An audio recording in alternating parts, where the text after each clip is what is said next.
Hello and welcome to Indie Incursion, an indie games podcast, your weekly source for all the indie games news you need to know. This week we are bringing you 4 awesome indie games news stories, but before we get into that, I'd like to introduce myself, Vaughn, alongside another of the big Josh boys. This is Mr. Josh Nichols himself, Active Quests. Josh, how you doing today? Hey, pretty good. How are you doing? Good. I'm going to ask you a really uncomfortable question that I feel like I should get out of the way quickly. Ooh, let's do it. Is your name actually Josh Nichols? It is, and people have asked me before, hey, like, is that like the Drake and Josh guy? And I'm like, yes, it is. Really? Okay. Yeah. I was ordering, I've had a few times where I ordered food, and then like the person that gave me the food was like referencing They showed up Drake really and Josh. depressed because you weren't Josh Peck? Like, yeah, sorry, dude. He like, come on. You think he lives here? Come on. He's like an Instagram superstar. Yeah. Dude, he lost a shitload of weight too. He went from being like a little chonky. Not there's anything wrong with that. I'm chonky, but he went from being a little chonky to being like ripped. Yeah, and he's in fucking Red Dawn, the remake. Just straight up murking dudes. Got a 6-pack and everything. Yeah. Josh, he ended that well. And then there's Drake, who like, he's got issues, dude. He played Timmy Turner in that live-action Fairly Odd Parents movie. Yeah, I didn't like that. I don't think anyone liked it. Which I was curious when that got announced. Like, I was like, okay, what's going on? So I typed in Drake Bell net worth. This is like, when that happened. And his net worth was like negative like $600,000. And I was like, fair enough. Yeah, makes sense. I just looked it up, though, just now. And his net worth is a positive $400,000. So get that fucking Fairly Odd Parents money. Yeah. Now people just think of him as a Fairly Odd Parents shill. They're like, he's just going to be freaking Timmy Turner over and over again. He'll never be able to have another role. Just Timmy. And they people fail to realize because of this crime that he committed by bringing that monstrosity to life, people don't remember him as being in the I Love Lucy of the early 2000s.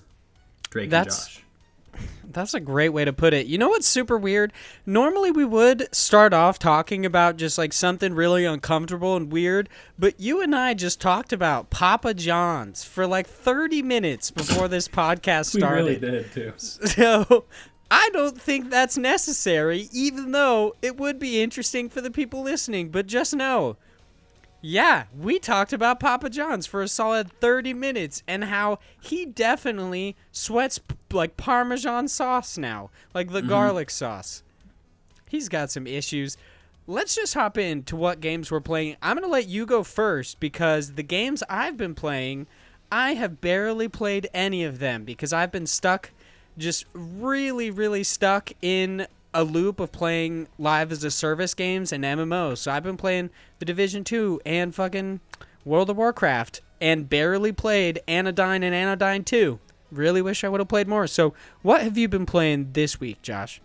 I've been playing Minit and Hellblade, Senua's Sacrifice, and SteamWorld Dig 2. Those are all 3 available in Xbox Game Pass. Let's get that out of the way right now. So, I have to ask you real quick, what is up with this Xbox Game Pass thing? Because Chris makes fun of you so hard for it. Oh, he does. He makes fun of me on Active Quest, too. Yeah, there's times we're about to start recording, and then him and Joseph are like, Game Pass. Yeah, every game that you say you're playing, they're like, wait, is that on Game Pass? Yeah, there's times where I'm like, actually, this one I purchased. And they're like, ooh. That's crazy. Wasn't it on Game Pass? I just really like it. When they first announced it, like originally, like I'm talking like when it first like kind of launched in 2017, like the middle of the year, it was neat. Then I subscribed for a month to just check it out, and that was back when it was pretty much just stuff Microsoft had published and a couple other things. There wasn't any like Metro Exodus and shit like that in there. It was just a healthy amount of games, good price. But then it just kept getting better and better and better, and I think it was really smart what they did because, like, when they launched Xbox, what's it called? Game Pass Ultimate or Xbox Live Ultimate? I forgot, but Ultimate, which is the annual cost of gold divided by 12 because it's month to month. So then you're not overpaying if you're going month to month, combined with the cost of Game Pass. So it's $15 a month and you get both. Well, what they did when that was announced is they made it so if people signed up for Ultimate, it would convert your existing gold subscription into that. And that was really brilliant because then you had people everywhere that, had a couple years of gold like stacked up. Or they would go out and stack it up before spending the dollar to get the conversion done. And then everybody was kind of acting like it was silly of Xbox to do that. Like, oh, this is so funny. It's like an exploit. But like they knew that was possible. And what it resulted in was a whole bunch of people that, basically got free Game Pass, quote unquote, until their gold expired. And then you have everybody that's stuck in the service, which is great. That's the whole point of the service is you got these games filtering in and out every month that vary from being super indie to being super AAA. And that's what I love because it puts a spotlight on games and kind of helps games, be more visible that might not be. So I think that's what I like about it the most is I have friends that I know well or just like coworkers that are like playing games that they never would have played because all they had to do was click install. And that excites me because you've got people that maybe just played sports games or just played shooters or maybe they just played like Forza and Call of Duty. Not that there's anything wrong with that, but maybe that's all they played on their Xbox. And now they've got this service that's recommending, games that they never would have tried. And then you've got people falling in love with indie games and stuff like Hellblade that they might not have normally played. Yeah, let alone the value is just spectacular. It's definitely the best value in gaming right now, I'd say. Oh, and Chris was right. I did play Crackdown 3 in there. When I heard him joke about that in the show, I was that just in case anyone thought that was a joke, I was totally ranting and raving about Crackdown 3 when it came out. Because like that game was so much fucking fun. Like if you haven't played it, like you should. It's fun. And like no, it's not as good as Uncharted 4. Hell no. But it doesn't need to be, Okay, who in their right mind is comparing Crackdown 3 to Uncharted 4? Well, I think the expectation was, oh, Xbox finally has an exclusive, and it's trash. And it's like, well, hold on, it's not trash. It just isn't amazing. But I mean, there is an area that exists between, a really shitty, unplayable game and like game of the year. And yeah, I think that people forget that. Like, it's okay for a game to have a lot of flaws, but if I'm having fun the whole time, that's all that really matters, right? Yeah, it's okay for a game to be good. It doesn't have to be the best thing you've ever played. It doesn't have to be life-changing. Mm-hmm. Yeah. Like so how did you were talking about Bastion last week and how you kind of revisited it and how you were kind of having trouble. You weren't enjoying it as much as you were. Yeah, I was somewhat underwhelmed. Yeah, but like it's still good. You still had fun. It just wasn't as mind-blowing as it was when you first played it, which is, it's fine. Nothing wrong with that.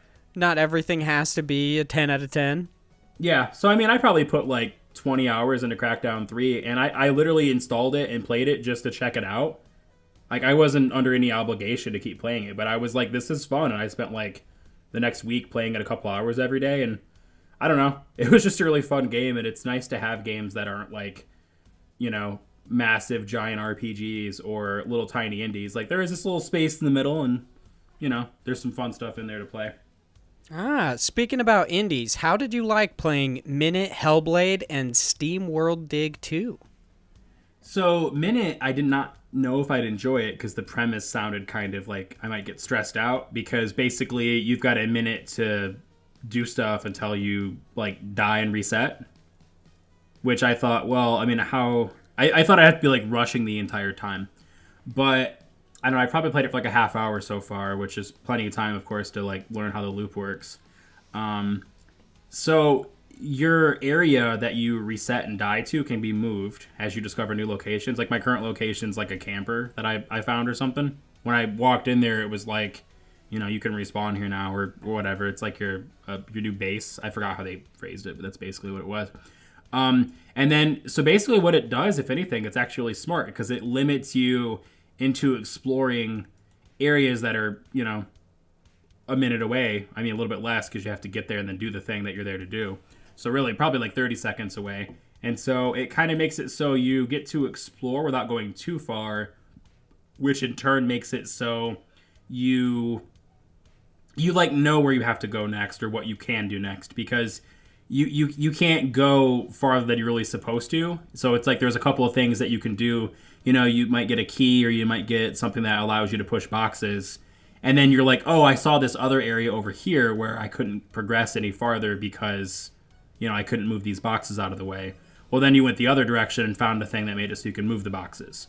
So it kind of, I don't know, it's almost like a physical space puzzle game because you're forced to problem solve in this area that's 30 to 40 seconds away from your respawn point, and that area, of course, moves as you play the game. So I don't know.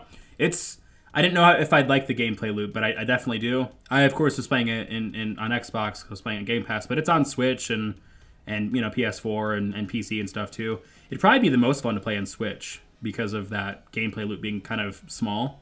So it would be really good for just playing for a few minutes here and there. You'd get more impact from a shorter session than something like, you know, Breath of the Wild or Mario Odyssey. So it'd probably be a good Switch game to play. Yeah, I've heard from different people saying, like, if you knew what you were doing in the game, it might only take you like a minute to actually beat it. Like, I mean, well, that's actually literally the entire premise of the game is getting through in a minute. But yeah, I've heard that from multiple people, the amount of time it took them to beat it was less than a couple hours. Like, once you actually get the gameplay loop, and I didn't know that it actually had a checkpoint system, which is nice that you I didn't either. I was like, well, how am I going to beat that game? Yeah, going from start to, like, trying to go from start to finish in 1 minute sounds really annoying. But the second that you say it has, for the most part, a checkpoint system, it's like, oh, shit. Yeah, and then things you acquire and things you do are saved.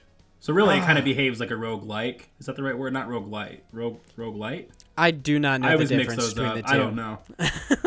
It's like whiskey with an EY and whiskey with a Y. I don't know. Yeah, I was once told by somebody that pointing out the difference in the two is just being pedantic, and that was the first time I've literally ever heard anybody say the word pedantic. I've only heard Peter Griffin say that word. Yeah, I had to look it up because I was like, I don't know what the fuck that means. I don't get it. For those who don't know, it's basically just pointing small errors out to make yourself feel intelligent. That's what pedantic means. Yeah, super fun. It's so like if you, it's like when you're like splitting hairs. Yeah, it's like, okay, I mean, I guess you're right, but who gives a shit about this? Yeah, exactly.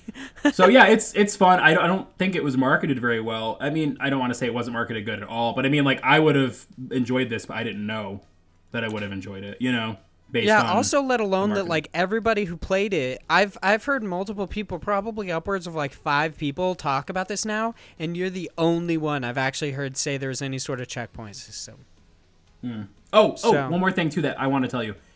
You can reset. So let's say you start going a direction, you're like, oh fuck, I don't want to go this way. You don't have to start, like, you don't have to just sit there and wait it out. You can hit I forgot what button, but you can hit a button and just like reset.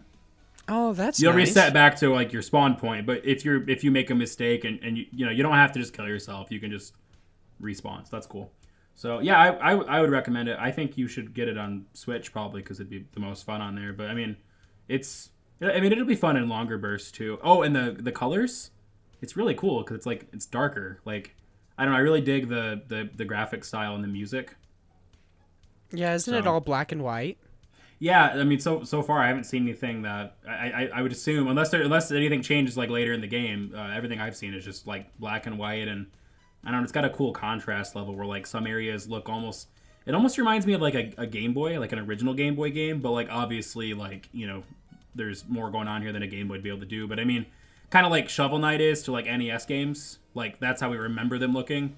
Like for me, this is how I remember Game Boy games looking, even though I know, like, you know, they didn't look this good and smooth or whatever, but like it reminds me of like of that aesthetic, like it's trying to be, you know, like a 1988 looking ass game, but like it looks cool. I like it, and the music's really good too. So yeah, I'd recommend that. And then I actually started playing Hellblade. This is actually kind of embarrassing. This is in Game Pass, like, you know, it is, but I bought this the day it launched on Xbox One.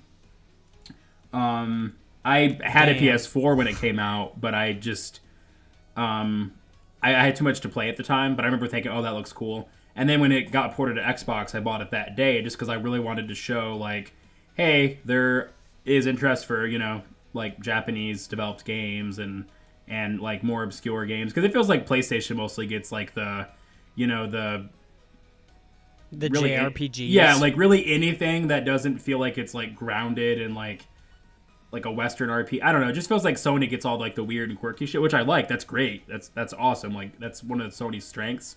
And I know that Xbox has been pushing more to try to get that, but just as a consumer, I wanted to show like, hey, there's there's an audience for this. So that's why I bought it the day it came out, even though I didn't have any intention of playing it immediately. But yeah, so I just started playing it because Josh was talking about it, and I was like, man, I really should check that out. So I only played the first like hour so far, but I really like it. I've heard a lot of, I don't want to say criticism, but I heard a lot of people kind of make excuses for, I guess I should say, the combat. Like, well, the combat's not very good, but that's not the point. I think the combat's fine. Like, yeah, it's not super like in depth and like there's not a lot to it, but like it kind of reminds me of Batman Arkham City kind of combat where like you've got a couple of basic commands that you're just kind of blocking and hitting, but like that's fine. I don't need there to be a, like a fucking Dark Souls like combat system in this game. Like that's not the point. Yeah, it doesn't need to be incredibly in depth to be fun. Yeah, exactly. So it does kind of feel like, okay, I'm going through this combat encounter. It almost feels like it's more important for the story and the plot and the pacing for it to be there, and that the point of the combat is so that there is conflict here, and it doesn't feel like the combat's the point, but like that doesn't mean it's not good combat. It serves the purpose, and it's fine. It's smooth, it's not frustrating. I had a trouble with the puzzle that you're hit with pretty early on after you get control of Senua. You have to like look at these glyphs on this door and then like find that glyphs like somewhere else, and it's like on a wall behind you. I just didn't understand what it was telling me to do at first. I didn't know, like I thought I was supposed to try to find like this glyph in the middle of these moving shapes on the screen on this door, but really it was like in the environment somewhere. So it was like fucking like 10 feet behind me, but like it wasn't clear to me that that's what I was supposed to do. So that was a little frustrating. But now that I know that that's might pop up throughout playing, that'll be less frustrating. I still have to kind of question what the point of that is. That doesn't seem like an entertaining way to open a door, but I don't know. I guess it's one of those things where I wish it was a cutscene because it's not adding anything gameplay wise, but it is cool story wise that there's like fucking like glowing doors and glyphs, and if she focuses on a shape and then looks at the door, it can like open it. Like that's really cool story wise, but like playing find the glyph on the wall around me is not fun to do from a gameplay perspective. You didn't play Where's Waldo when you were a kid? You didn't check out those books? You're like, man, this is awesome. Or that game Hidden People, which is basically just Where's Waldo? My favorite out of that shit was I Spy. I loved the pictures. Like, I loved all the detail. Do you remember I Spy? Vaguely, yeah. Man, I saw a video on YouTube like a month ago, and it was the guy that like made those, and he was like showing off his like workshop with all this shit in it, and like how he just like he was like suspending stuff, some strings, and like like creating the like these super weird pictures. Yeah, and it was just really cool because it's like all like none of it's like animated. Like he just made it look like that, so it was like completely deliberate. It's neat. Yeah, that sounds really cool. I didn't know that any like it's weird to think about the people who actually created these like obscure things you had when you were a kid. Mm-hmm. Like it's weird to think that there's an entire company that every year puts out a Guinness Book of World Records. You're like, man, yeah, that's so weird. When I was a kid, that was like a staple, but now I kind of forget that's a thing until I'm reminded of it. Yeah, exactly. Like you forget it's around just because it's not like. It's not going to be on, a top 10 bestsellers book list. It's just always there. Yeah. It's old reliable. It's a little weird. You also played SteamWorld Dig 2. How was that one? I'm kind of not enjoying it as much. And the reason is I should mention this. Like, I absolutely love the first one. Like, I bought that in 3DS when it first came out. I actually reviewed that for a website I was working for at the time, too. But anyway, like I really love that game, and of course I bought it on like the Switch, and I bought it on Xbox. I bought the first one on like everything it was released on because I love that game. The second one, it does more, which isn't inherently a bad thing, but it almost feels like they're forgetting why some people. I don't want to say everyone likes the game, but there are probably more people like me that my favorite part about the game is the gameplay loop of going down in the mines, finding some cool shit to sell, killing some cool enemies or whatever, getting some experience points, exploring a little bit, finding a discovery that prompts me to have to go back up, which was cool because my bag was full of gold and shit anyway. Sell that off, progress the story forward, and then here's the key part. Go back in the mines. Like, I liked that gameplay loop a lot, and I don't know how much of this is happening in the second game because I haven't played since this was introduced, but I already don't like this. I went back up there expecting to go back down in the mines again, and then they were like, oh, blah, blah, blah, something about an item, you need to go visit these people, and they're to the right of our city, and so it's above ground, outside. I need to, like, go across these windy plains and go to this next city to get some assistance. And I don't want to do all that. I just want to go back in the mines. So... Yeah, have you tried any of the other SteamWorld games, Heist or Quest? I haven't tried them, but I remember when Heist came out, and it looks really interesting, and it looks like it'd be fun. I remember wondering how that would feel to play on a 3DS, because I think that's what it launched on, right? It was 3DS? I actually don't know. I played it on Vita.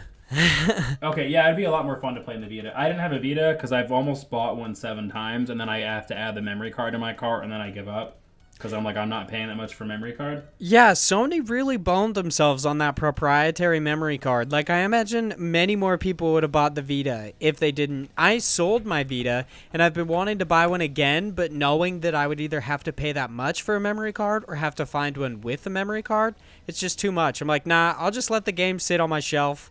I'll just look at them, I guess. I'll play. Yeah, and it's a shame because that thing 4 could on my have been PS2. like the best handheld ever. Yeah. I actually had a roommate at the time when the Vita was like still doing well and the 3DS was doing, obviously fucking great. And he was telling me how much better the Vita was because how much more powerful it was. And I'm like, yeah, that's cool, but there's no games. That doesn't matter. So yeah, games. I just looked it up because I was console curious. needs. Yeah, this launched on 3DS and then it came out in December 2015. And then it came out on Vita and PS4 summer of 2016.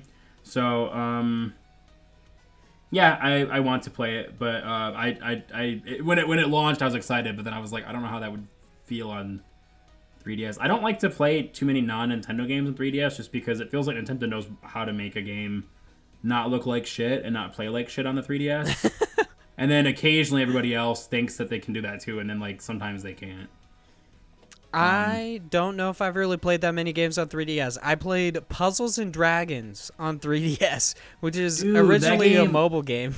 I never played that, but it looked really cool. Was that game good? I'm going to be honest, I fucking love that shit. It's so good. It's weirdly fun. It's basically just like match 3 puzzles, similar to something like Candy Crush and stuff like that, but instead of just doing the puzzles, you actually do the puzzles to then use attacks. So if you have, let's say, like a fire dragon out, to do fire attacks, you would... Well, actually, you don't have a fire dragon out. You have a team of different dragons, and so you want to get like a variety of different types. So you'd want to have like a fire, a grass, a water, and then as you actually completed the puzzles, these little match 3 things, they would actually get power-ups, and they would actually do attacks. But if you get really good combos and you can get multiple of your dragons attacking at the same time, they do special attacks. It's really cool, and you can evolve your dragons. The weird thing about the one on 3DS is it introduces a story, which gets really odd because then everything is based on puzzles, and it's super uncomfortable and weird. Like, yeah, puzzle games don't need stories. I don't know why they think they do. They don't. It's okay if there's no story. Yeah, I will say that the one thing that I do like that they added, because I imagine that once... I feel like the story is the reason they also added this, because in the standard, like, Puzzles and Dragons formula on your mobile, it's just, you're like, okay, I want to choose a dungeon, I go into the dungeon, I do my attacks or whatever. This actually has somewhat of, like, an overworld that you use, so then it has this really, really nice 16-bit aesthetic. I love that so much, but... I feel like that was only included for story purposes, so I guess I somewhat enjoy that they added that, but yeah, that's a random So the Mario tangent. version's only on 3DS, but there's like a regular version on iOS and Android. Is that one good too? Yeah, that one's just like straight up Puzzles and Dragons. It's kind of weird that they actually released it on 3DS in a like Puzzles and Dragons / Mario thing. I've never actually tried the Mario bit. I just wanted to play Puzzles and Dragons. But yeah, on the phone, Puzzles and Dragons is basically the exact same. Like you still it looks like a really good mobile game. Yeah, it's a lot of fun, and I think it's free. So I'd recommend everybody check it out. Yeah, I'll have to try that. I like love when there's a game that is built and is optimized and best on mobile. I don't like playing like, oh, this game was not made for phones at all, but it's on phones now. I don't like playing games like that on phones because I want a game that is perfect for like when I'm in the checkout lane or I'm in an elevator. You know, where like I can play this for 2 or 3 minutes and make progress that matters. Yeah. So I don't want to play something like I don't know, like what is that fucking game? Elder Scrolls Blades. I don't want to play stuff like that on my phone. That's not, what I'm trying to play on phones. But like Super Mario Run, dude, I replay that every year. The game is so much fun. So for me, what I've been playing this week are Anodyne and Anodyne 2 Return to Dust and I don't know how to say these names, so just bear with me if I butcher them. Tani, maybe? And Marina Kittaka. I don't know if that's 100% correct. I've barely played really any of these games, specifically Anodyne 2, literally like maybe a couple minutes. The only real thing I have to say about the 2 is I played a bit of Anodyne 1, maybe 30 minutes to an hour of it. It's kind of a Zelda-like. It's got a nice like top-down isometric view. It's got a really cool 8-bit aesthetic that I really enjoy.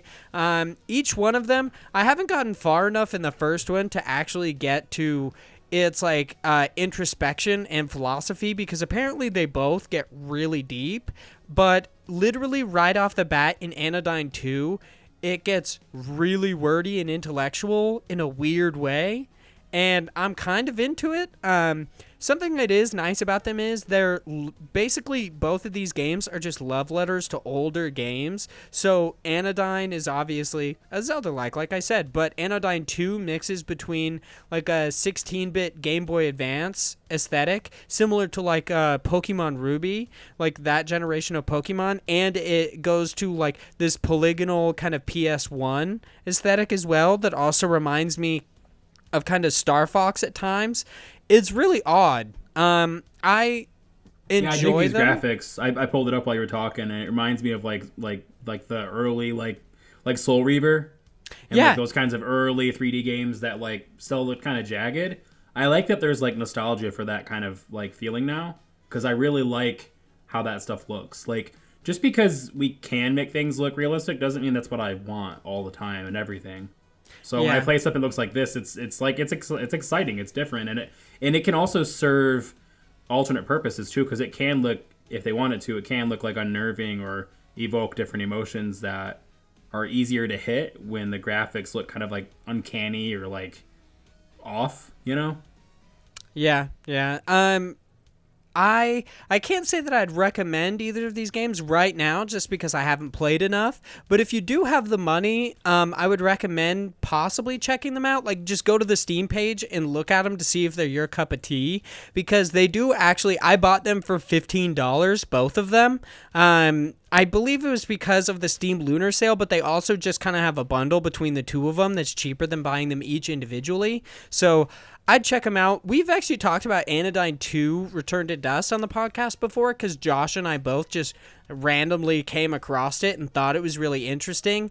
I can't say that I enjoy the PS1 aesthetic as much, but I really, really do like the 16-bit Game Boy Advance stuff.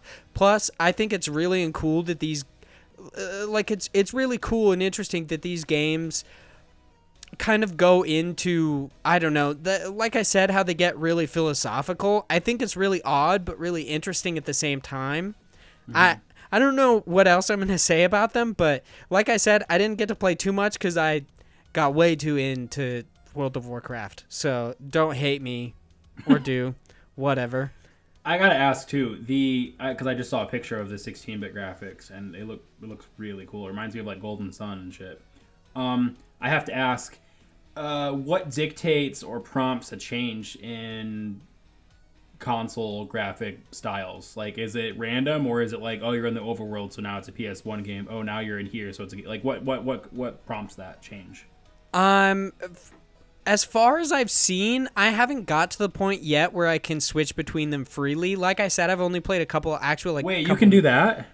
I don't know. That's what I was gonna say. Is I haven't played enough to see if I can do that. Oh, So that would be far, cool. like I literally had this weird, like really wordy conversation. And when I say wordy, I mean like it's like talking to fucking Neil deGrasse Tyson, and I'm just a little mud man down here, like not understanding how to wipe my own ass. Like it gets really deep in an odd way right away. So be prepared for that. But yeah, you have this initial conversation, you walk forward, you attack this enemy for some reason that looks like an egg yolk, and they very specifically mean for it to look like an egg yolk, and then you go into this different kind of like seemingly different dimension where you're 16-bit, so you do it immediately, but I don't know if whether or not like after that initial change if you can go between the two and how often it happens, but I imagine you do it quite often because it's a main like selling point of this game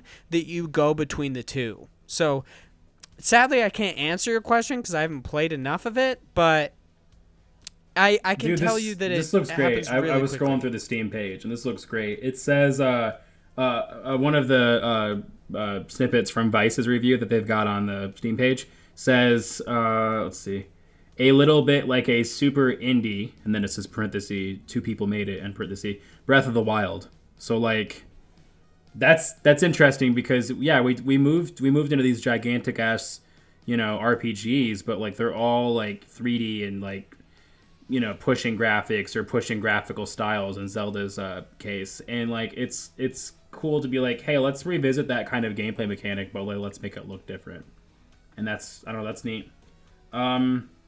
Yeah, this looks really cool. I'm actually gonna add this to my wish list. I wish it was on console. I'm like Chris, where I'm kind of a lazy snob and just don't feel like sitting at a desk because I sit at one already for other stuff. But so that's my preference. But I know that you and Josh play a lot of stuff on PC.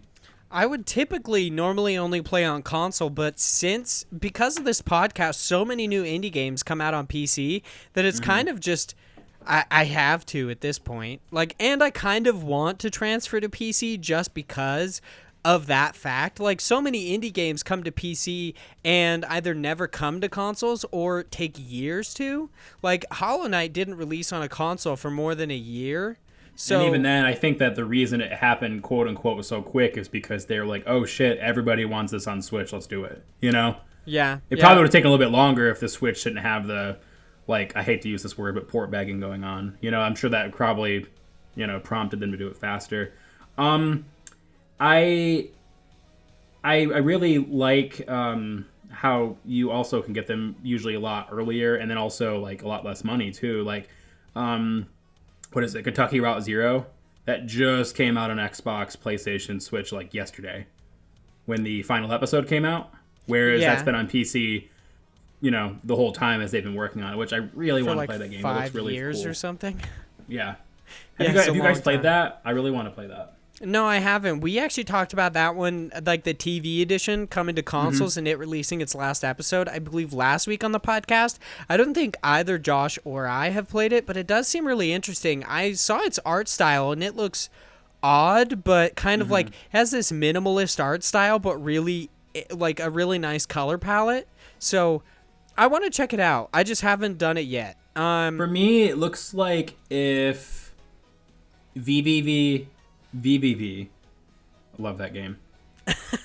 V6, I remember you guys called it that too. To me, it looks like V6 consensually pushed back the hair behind the ear of like Oxenfree.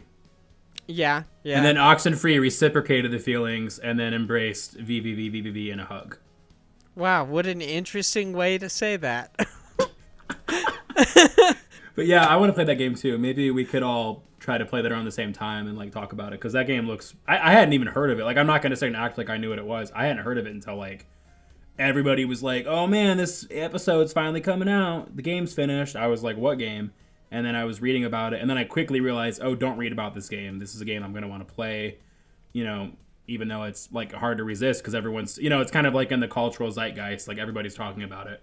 Yeah, I had literally never heard of it either until this last episode, and I was like, "Oh shit, this game looks interesting." Yeah. I guess it's been in development for fucking ever. That's cool.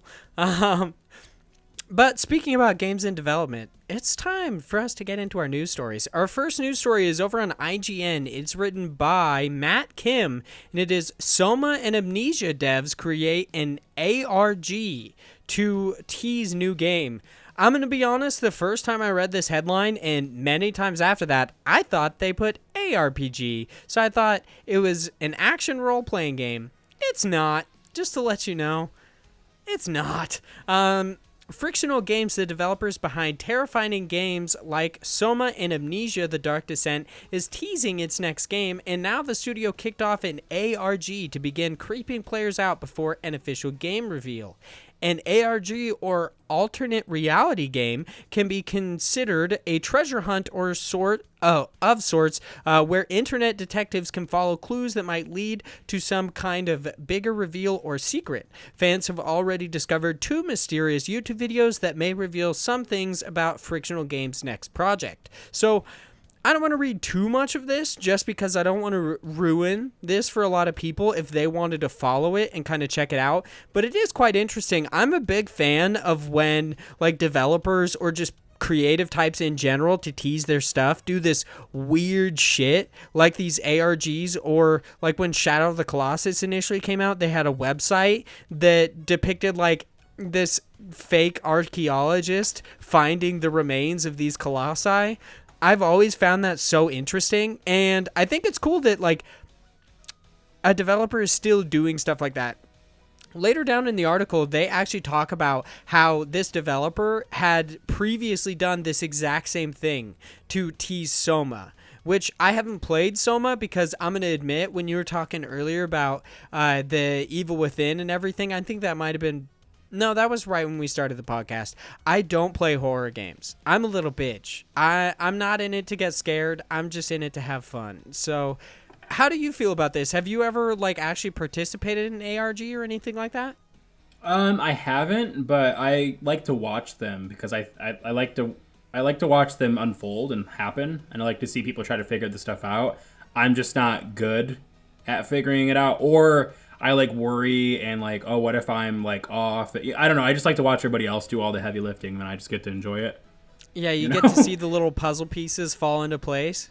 Yeah, so I think it's really cool, and it's a really cool way of marketing a game too. It also kind of generates like a conversation, so I think it's really good marketing.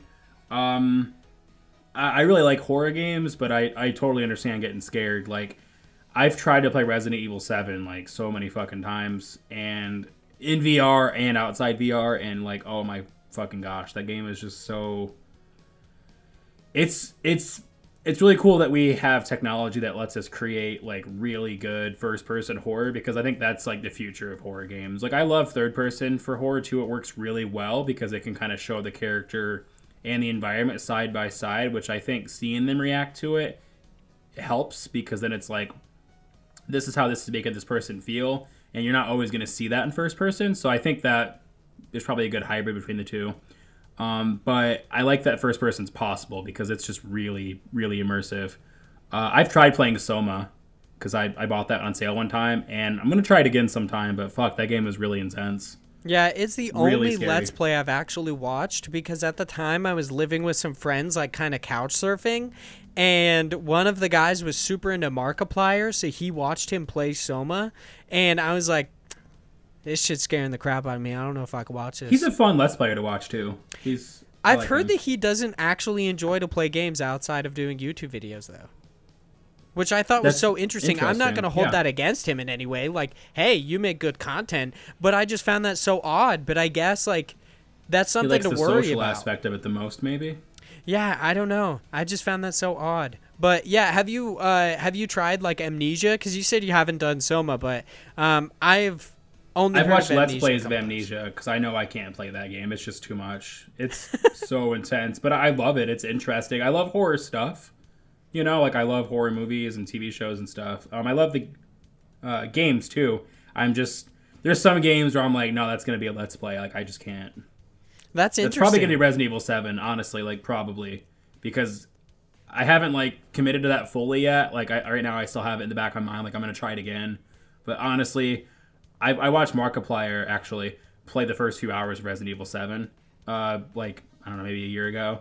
And I think that's what I'm going to have to do, just because it's hard for me to enjoy it because of how stressed out I get, which, I mean, it's like beyond getting scared, because I've played games that are just as scary or scarier. It's just, for whatever reason, the way that Resident Evil 7 like injects you into the experience, I can't even just say it's first person. It's got to be a culmination of things, because I've played other games in first person too, but Resident Evil 7 is just so intense.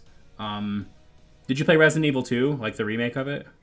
I don't. The only you don't do Resident horror Evil games at all. Yeah, I mean, I've played some of the Resident Evil games. Like, a friend of mine is a really, really big fan of them. So I played literally, like, and this is kind of depressing, I played a little bit of Operation Raccoon City, which people fucking despise, and it's hilarious.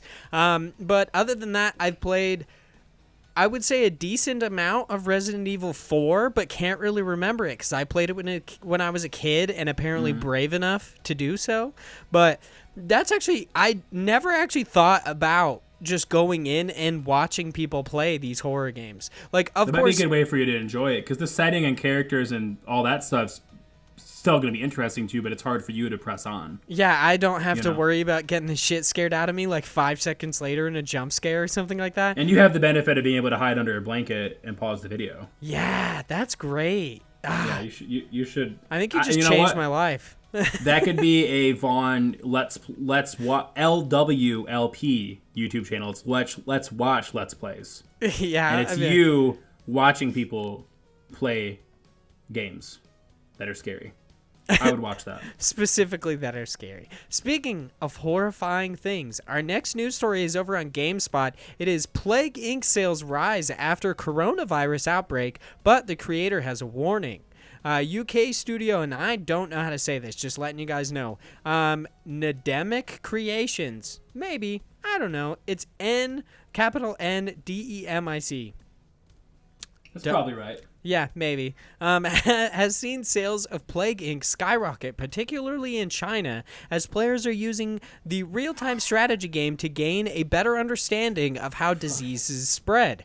This comes from the BBC reports that there have been 830 confirmed cases of coronavirus, which has killed 26 people in China. I should say I watched Philip DeFranco report on this earlier today, and I think it's actually gone up to over 1,000 people have confirmed cases, and around like 80 something have died because of it. Yeah, it's pretty terrifying. I don't like it. Yeah, I'm not a fan of any sort of contagion, even though I really enjoy zombies. Not a fan, dude. That's something that I want to experience through a game and not firsthand.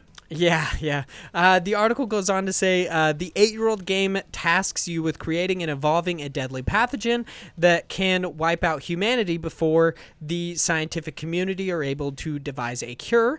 James Vaughn, the creator of Plague Inc., has advised people to seek out local and global health authorities for information on the coronavirus rather than relying on Plague Inc. as a learning tool. And this is a quote. The coronavirus outbreak in China is deeply concerning, and we've received a lot of questions from players and the media, Vaughn said. Plague Inc. has been out for 8 years now, and whenever there is an outbreak of disease, we see an increase in players as people seek to find out how diseases spread and how to understand the complexities of viral outbreaks. We specifically designed the game to be realistic and informative while not sensationalizing serious real-world issues. This has been recognized by the CDC and other leading medical organizations around the world. However, please remember that Plague Inc. is a game, not a scientific model, and that the coronavirus is a very real situation which is impacting a huge number of people. We would also recommend that players get their information directly from local and global health authorities. The BBC reports that on Wednesday, Plague Inc. became the best-selling app in China, with one user of the Chinese social media platform Weibo saying the best way to eliminate fear is to look fear straight in the face. This news story is kind of horrifying for multiple reasons. It really is, though, because it's like, first of all, everyone's fucking dying, run. Second of all, some people are looking for some good advice from this video game. Third off, video game developer says, no, we don't know what's going on. Please don't look to us for help. Yeah, they're like, it's not exactly 1-to-1. Just to let you guys know, like, we tried to make it accurate, but don't trust it 100%. They're like checking that app in the same vein of like us checking like the news in the morning for the crawl to see if like school's closed for the weather. Yeah. They're like, let's see where the virus might be at today. Jesus, this is the whole. Every time there's an outbreak that like starts to wipe out people, the fact that people they see a spike in this game, like it's not just like I don't know if people might attribute this to being a cultural thing in China. They're like, oh, they learn from video games. That would be a stupid opinion in general. But if you even tried to, the fact that they also included that seemingly whenever there's a viral outbreak, people buy this game more to understand it is so interesting and weird. Like, I enjoy it just because of how interesting it is, but also it terrifies me because I'm like, stop. Just stop. Like, I'm not going to say WebMD it, but definitely try to get a more realistic source of information than Plague Inc. I don't like to go on WebMD because then I find out that I have depression, which I already know, but I don't need to be reminded of it. Yeah, ever since your dad left you, you found out. But Plague, I remember when that was new and people were like playing it, and like I remember coworkers recommending it to me and stuff, and I was like, that looks like it'd be fun to play, but I feel like I would either A, obsess over it and play it all the time, or B, I would be constantly thinking about how quickly viruses spread, which I don't need to think about. Do you ever think that maybe you're in like an Ender's Game scenario where you are actually creating the next like big virus? I've never thought of that, but I have to tell you something that happened really quick about Ender's Game that I forgot about until now. You're good. Go for it. I worked for Dish Network back in 2013, and that was when Ender's Game was like out on, I don't remember if it came out in theaters that year, but it was at least out on like pay-per-view and shit that year. I had this old lady call in and she was crying. Like I thought like, you know, oh, she's got a money thing going on. She needs a bill extension. No. Which, I mean, I was going to try to help her, but no, it was like, she was crying because she rented Ender's Game, and she told me repeatedly it's because she loves Harrison Ford. He's great. Which every time she said, I'm like, yeah, he's Harrison Ford. He's great. I agree with you. But then she was like, Josh. Like, she kept using my name. She went, Josh, I don't like sci-fi, though. I did not know this was science fiction. I just don't enjoy it. And she's like half crying, and she's like, I already ordered this movie. I don't have enough money to order a different movie. Can you please help me out? I'm so sorry. I promise. As soon as it started and I saw it was sci-fi, I stopped watching. And I'm like, lady, like, of course, you know, it's cool. It's okay. Like, relax. Like, I felt so bad for her. I was like, I can fix this for you. But like, I've never heard somebody that upset about ordering a pay-per-view. Because it's sci-fi, let alone the reason that you're so upset is that you just don't like sci-fi. Yeah, I even tried to be like, it might be good, and she was like, no, I don't like sci-fi. You're like, steer clear of Star Wars, just to let you know it is You're sci-fi. gonna miss out on one of his best. I'm sorry. Yeah, you're gonna miss out. Yeah, she had like that really sweet, like sad old lady voice. Like, I just felt so bad for her, but I was also like, man, this lady's devastated over a $6 pay-per-view thing that I can reverse immediately.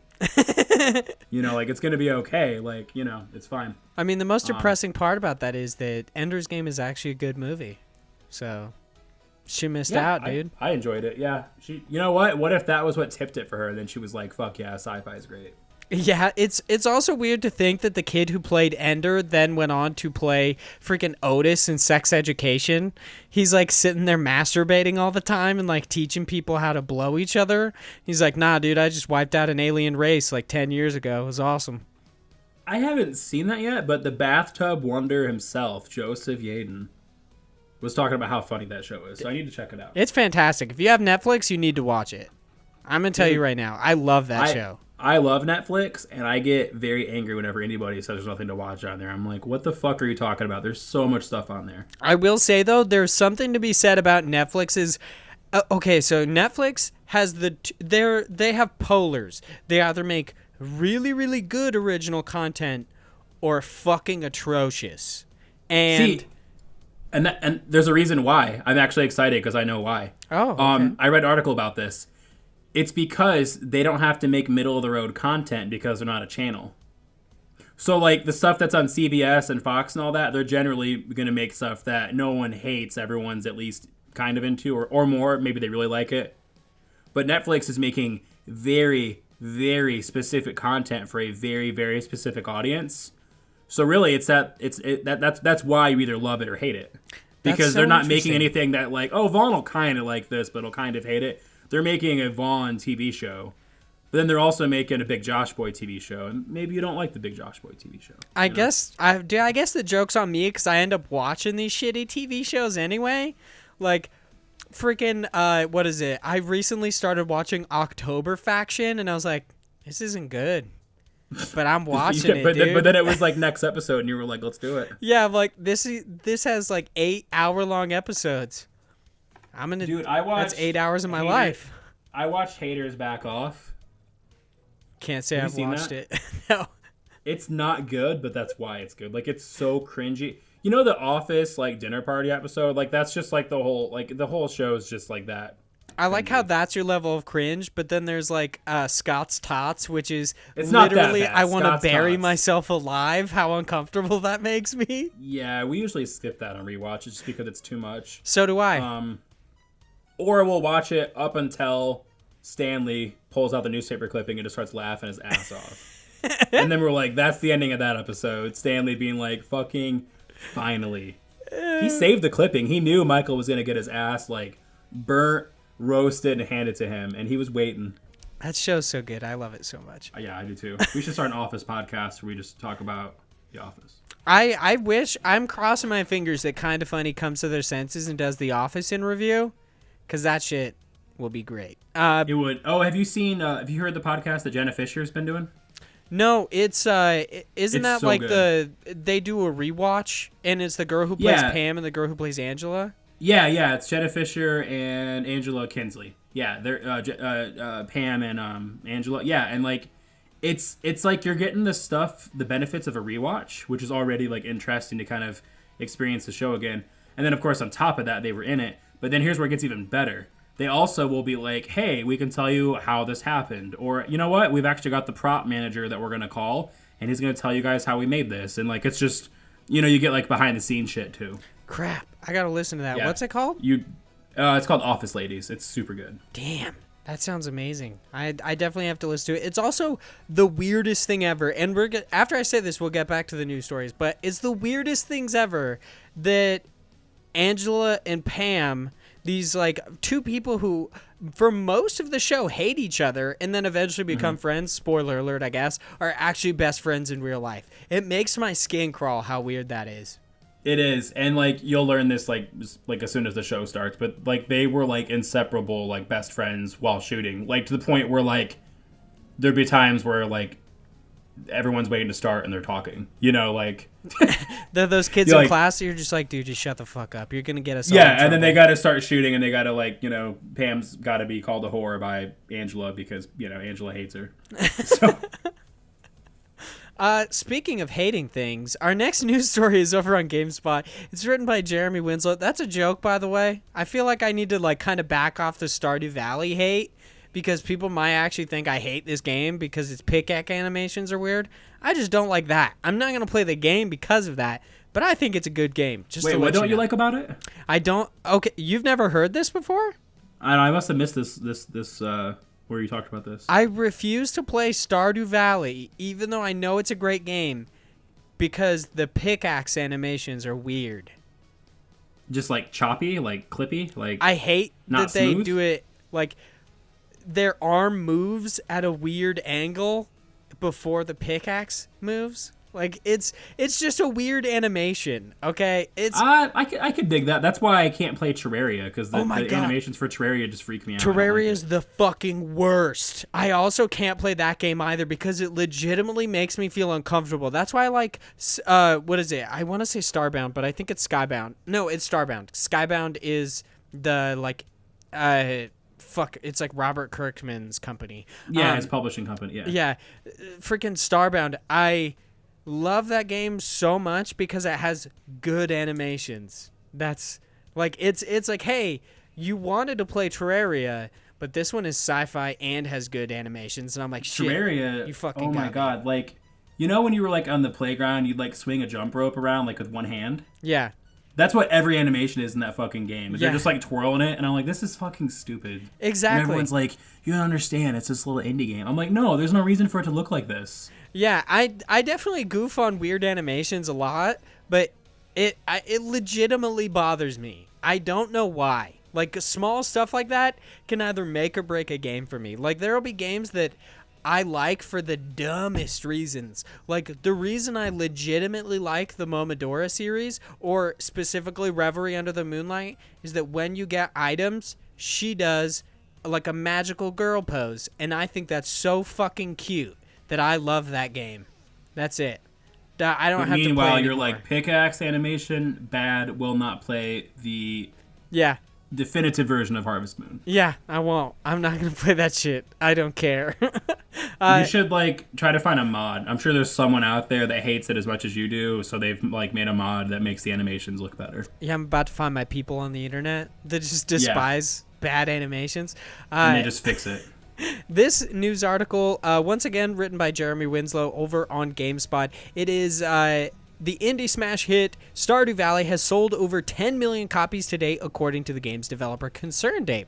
Eric ConcernedApe Barone tweeted a thank you to everyone who has played, downloaded, and supported Stardew Valley in the 4 years since its launch. It's strange and amazing to think back when I was making this game in my bedroom with no clue if anyone would like it, Barone said. That was 4 years ago. In 4 years since the release, Stardew Valley has made its way to just about every platform available. The latest, not lastest.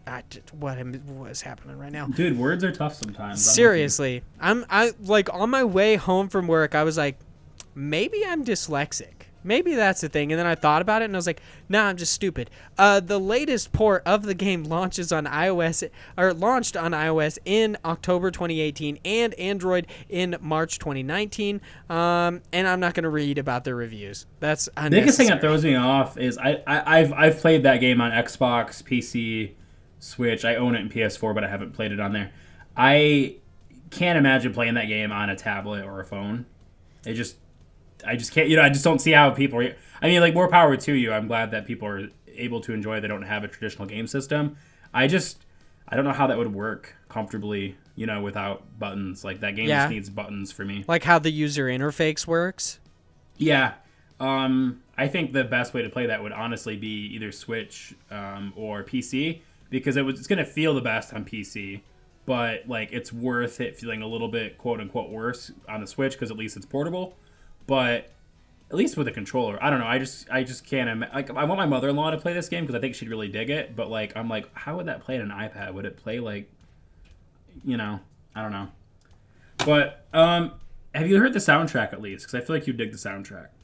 I've heard it a little bit offhand because a couple people that I work with, like the same friends I was talking about earlier with you with the Troy Baker thing, those people also like got on a Stardew Valley kick and they were playing it a lot at work. So I've heard some of it, but just not a lot. Yeah. I'm going to say Stardew Valley would totally be my jam if it didn't have those animations. And I'm being 100% serious. It's got romance. It's got slimes. Like, I don't have to just farm. I can do other shit as well. Like, that's my thing, dude. I would be totally into it. It's a fun game. I probably played, like, less than 10 hours of it, which, might sound like a lot, but of course it's not.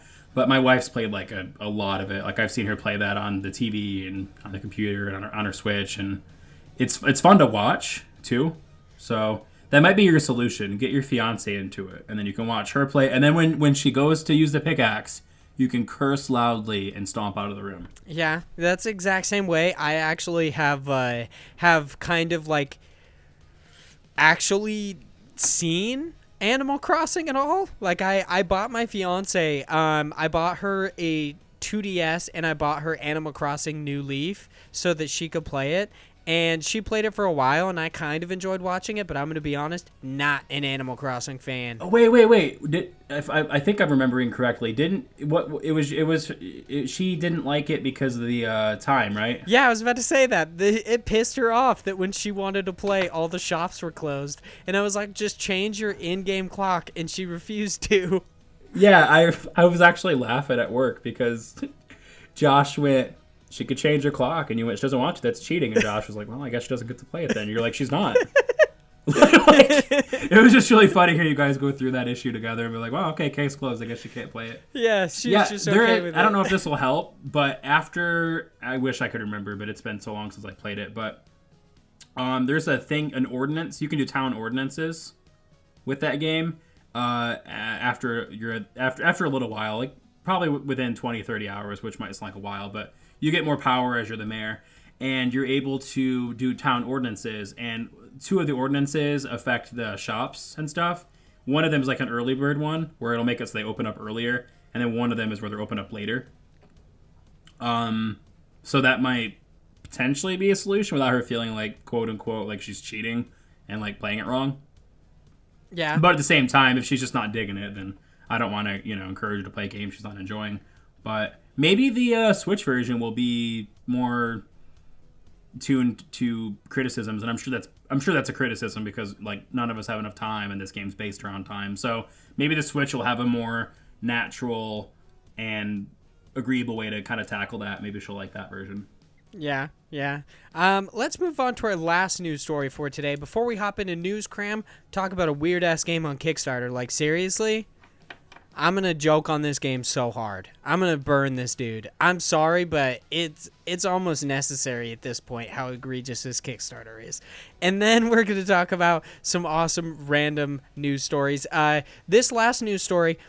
Or not news story, questions. Not random news stories, random questions. This last news story is over on GameSpot. It is also written by Jeremy Winslow, and it is Resogun Matterfall dev Housemarque teases its next project. The Finnish studio Housemarque, perhaps best known for the PlayStation 4 launch exclusive Resogun, has announced that it is shifting its focus toward a brand new title. This means all current projects, including the in-development Battle Royale Stormdivers, will be placed on hold while the studio works on its most ambitious and biggest game to date. Housemarque CEO, and I don't know how to say this name either, so just bear with me, Ilari Kittinen, maybe, I don't know, penned a blog post sharing the announcement where he also confirmed that its unnamed project is being supported, but an equally... What? Yeah, supported by an equally unnamed partner. In the post, in which he celebrated Housemarque's 25th anniversary, Kittinen said more will be revealed, but about this game soon.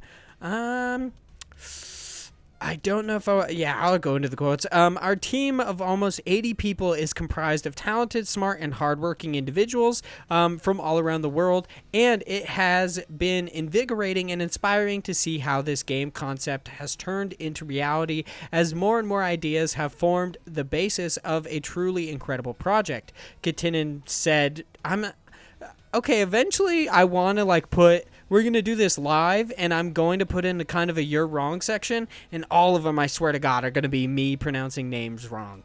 It's definitely going to be that way. Despite I have trouble with names too, though. It's hard. Yeah, it's especially hard when they're names from different cultures, because I know in Japanese, people recommend that you only read 2 letters at a time. So it makes it a lot easier, and you actually get the pronunciation somewhat correct. But Finnish, no fucking idea. I don't know what the I also get thing stressed is. out because I don't want somebody to think that I don't care. When really, it's not that I don't care. It's that I just don't know how to pronounce your name correctly. I wish I knew how. I'm not doing it because I am not trying. Yeah, I need to just I want to put a spotlight on specific devs, but eventually I feel like I'm just gonna have to stop saying people's names because I'm so bad at it. Just be like this developer and everybody that works there, and then keep talking. Just give them a blanket statement. This developer specifically said, despite not knowing if we would even get past the initial stages of pre-production, we have now spent almost 3 years working on this game, and now we are in full-scale production and super excited to reveal more in the coming months. Much remains unknown. Yeah, I'm not going to really go into that. Are you a Housemarque fan at all? Have you played like Resogun, Matterfall, Nex Machina, any of those? I haven't played any of their games, no. But I've heard of, what's it called? Matterfall, and I heard that wasn't very good.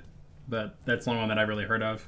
Really? I really wanted to get Nex Machina. It was kind of like it's an isometric shooter, but it's very, very fast-paced and very arcadey. I guess I probably should have read the last portion of that article, but to summarize, it actually says that Housemarque is now, like, they've decided to move away from arcadey games because they're just not selling well, and I think their specific quote is that arcade is dead, which... Obviously, I don't think they meant that literally because, of course, there are games that work really well that are arcadey games, like Killer Queen Black.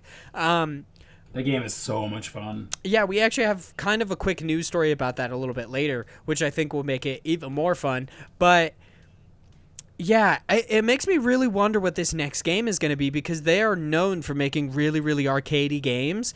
And then they went and made, they started to make a Battle Royale game, Storm Divers, and now it's like they're making this, I'm assuming, completely different game. And I'm actually really, really stoked to see what it is because I have no idea. Like, this isn't something that I think anybody could actually predict what Housemarque is going to do next because there's no precedent for what this next game is going to be because they're not going to make any more arcade games. So I guess we'll see. This is exciting. Yeah. Would you like to take a break before we get into news, Cram, or you just want to get crammed? I think a break would probably be good. That way I could prepare to be crammed. Okay, cool. And you can think of a cram thing, because apparently people need to think about it beforehand. Unless you don't want to do it, and then you don't have to. I just want Jar Jar Binks to yell it. Really? I don't think I could. I mean, maybe we'll have to get Chris on here since he's good at impressions. I don't think I could do a Jar Jar Binks thing.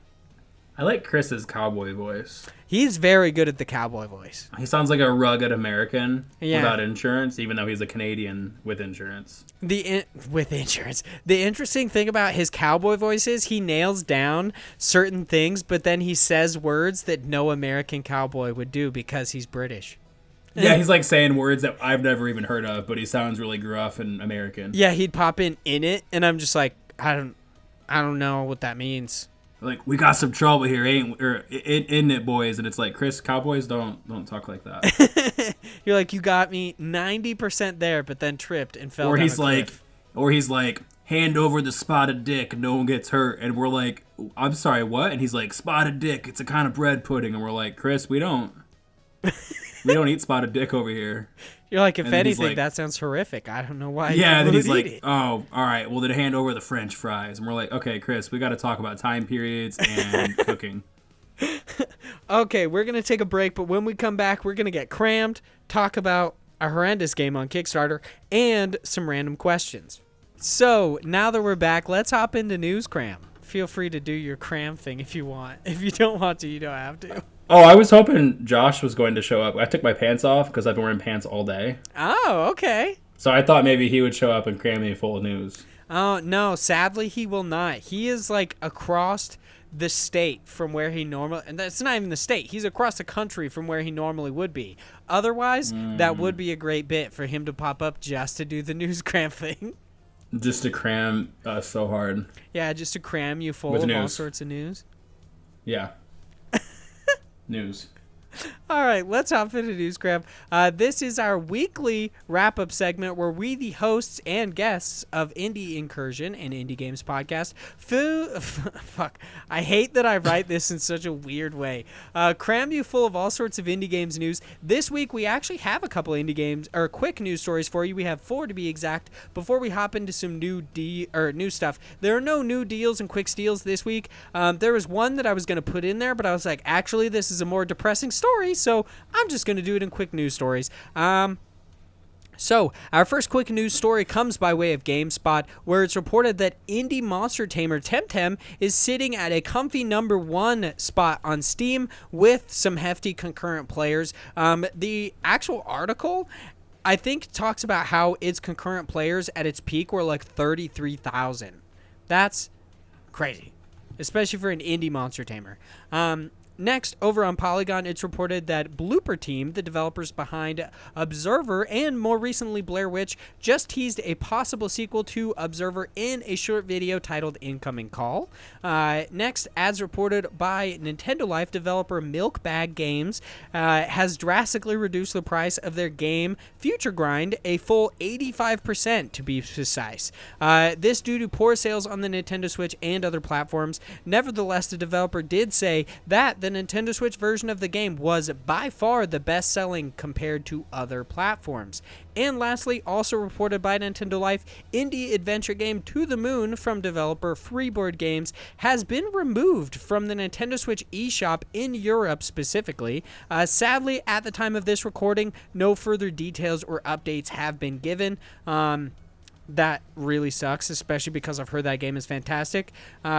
I mean, in a way, it's lucky that it's sequestered to Europe, this problem, but it's also unlucky for anybody who wanted to play it. Now on to our new stuff. Our first... That was a fucking fast news cram. Yeah, it goes pretty That was really fast. We got to get faster at our quick news and active quest, because that was...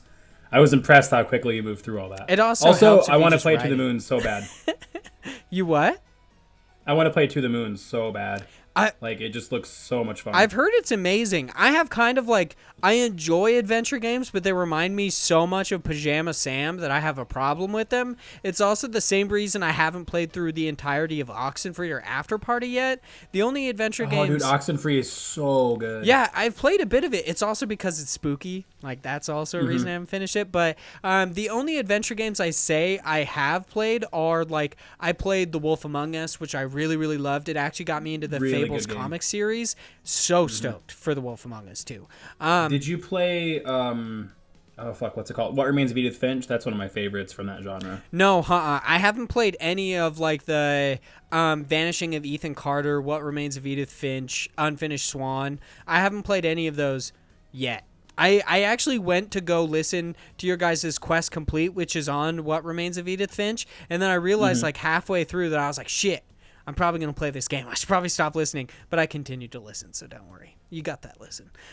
Oh, did you had it spoiled for you then? No, I listened to a decent amount of it, but I didn't listen all the way to the end because I was like, gotcha. Okay. It's probably where some shit's going to go down. So yeah, you should definitely play it when you can. You might even already have it because it was free on the Epic Store last year. Yeah, it's been free on multiple different stores. Yeah, it's good. I think you'd like it. It's like a 3-hour game, tops. Oh, so sweet. It'd be a fun. Yeah.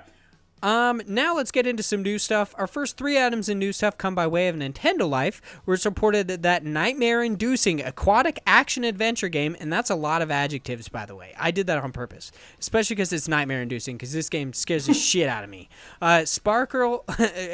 Sparkle 4 Tales from developer MMEU is headed to the Nintendo Switch on January 30th and will be listed for a mere $9.99. That 2D fighter Rivals of Ether Definitive Edition by developer Dan Fornitz, I think, will be headed to the Nintendo Switch sometime this summer. And lastly, that action-adventure game The Tourist by developer, and I'm totally going to butcher this one too, Shinen Multimedia now has a free demo on the Nintendo Switch eShop. Now over to Polygon, where it's reported that CRPG Disco Elysium by developer ZA-UM, because I don't know how to say that, is getting a new update that includes features such as a new hardcore mode and more. Now over on Twinfinite, where it's reported that developer Moon Studios announced that their much anticipated sequel to Metroidvania Ori and the Blind Forest, Ori and the Will of the Wisps, has officially gone gold. I'm super stoked about that, especially because of the weird nonchalant delay that happened, putting it from, I believe, February into March. I'm super stoked to play that game. It looks great. And to round out the group over on GameSpot, it's reported that adventure game Kentucky Route Zero by developers Cardboard Games is getting a physical release of both the game and a special vinyl soundtrack on iam8bit.com. Action adventure game Knights and Bikes by developer Foam Sword is coming to Nintendo Switch on February 6th. And lastly, that 2D action game Killer Queen Black by developer Liquid Bit just released a much anticipated update that will now allow up to 8-player local co-op play on both PC and the Nintendo Switch. So that's the way to play that game too. That game is so much fun, and I haven't played it locally, but like I know it'd be more fun because it would just be really frantic, and I don't know. I think that game has the potential to be like Overcooked levels of fun if you're playing in the same room. Have you ever had the chance to play it in the arcade cabinet? I haven't, but I read a Polygon article talking about when they when they were talking about how it was playing on the cabinet, and I was like, man, that sounds like it'd be so much fun. I wish arcades were still like prominent like when we were younger.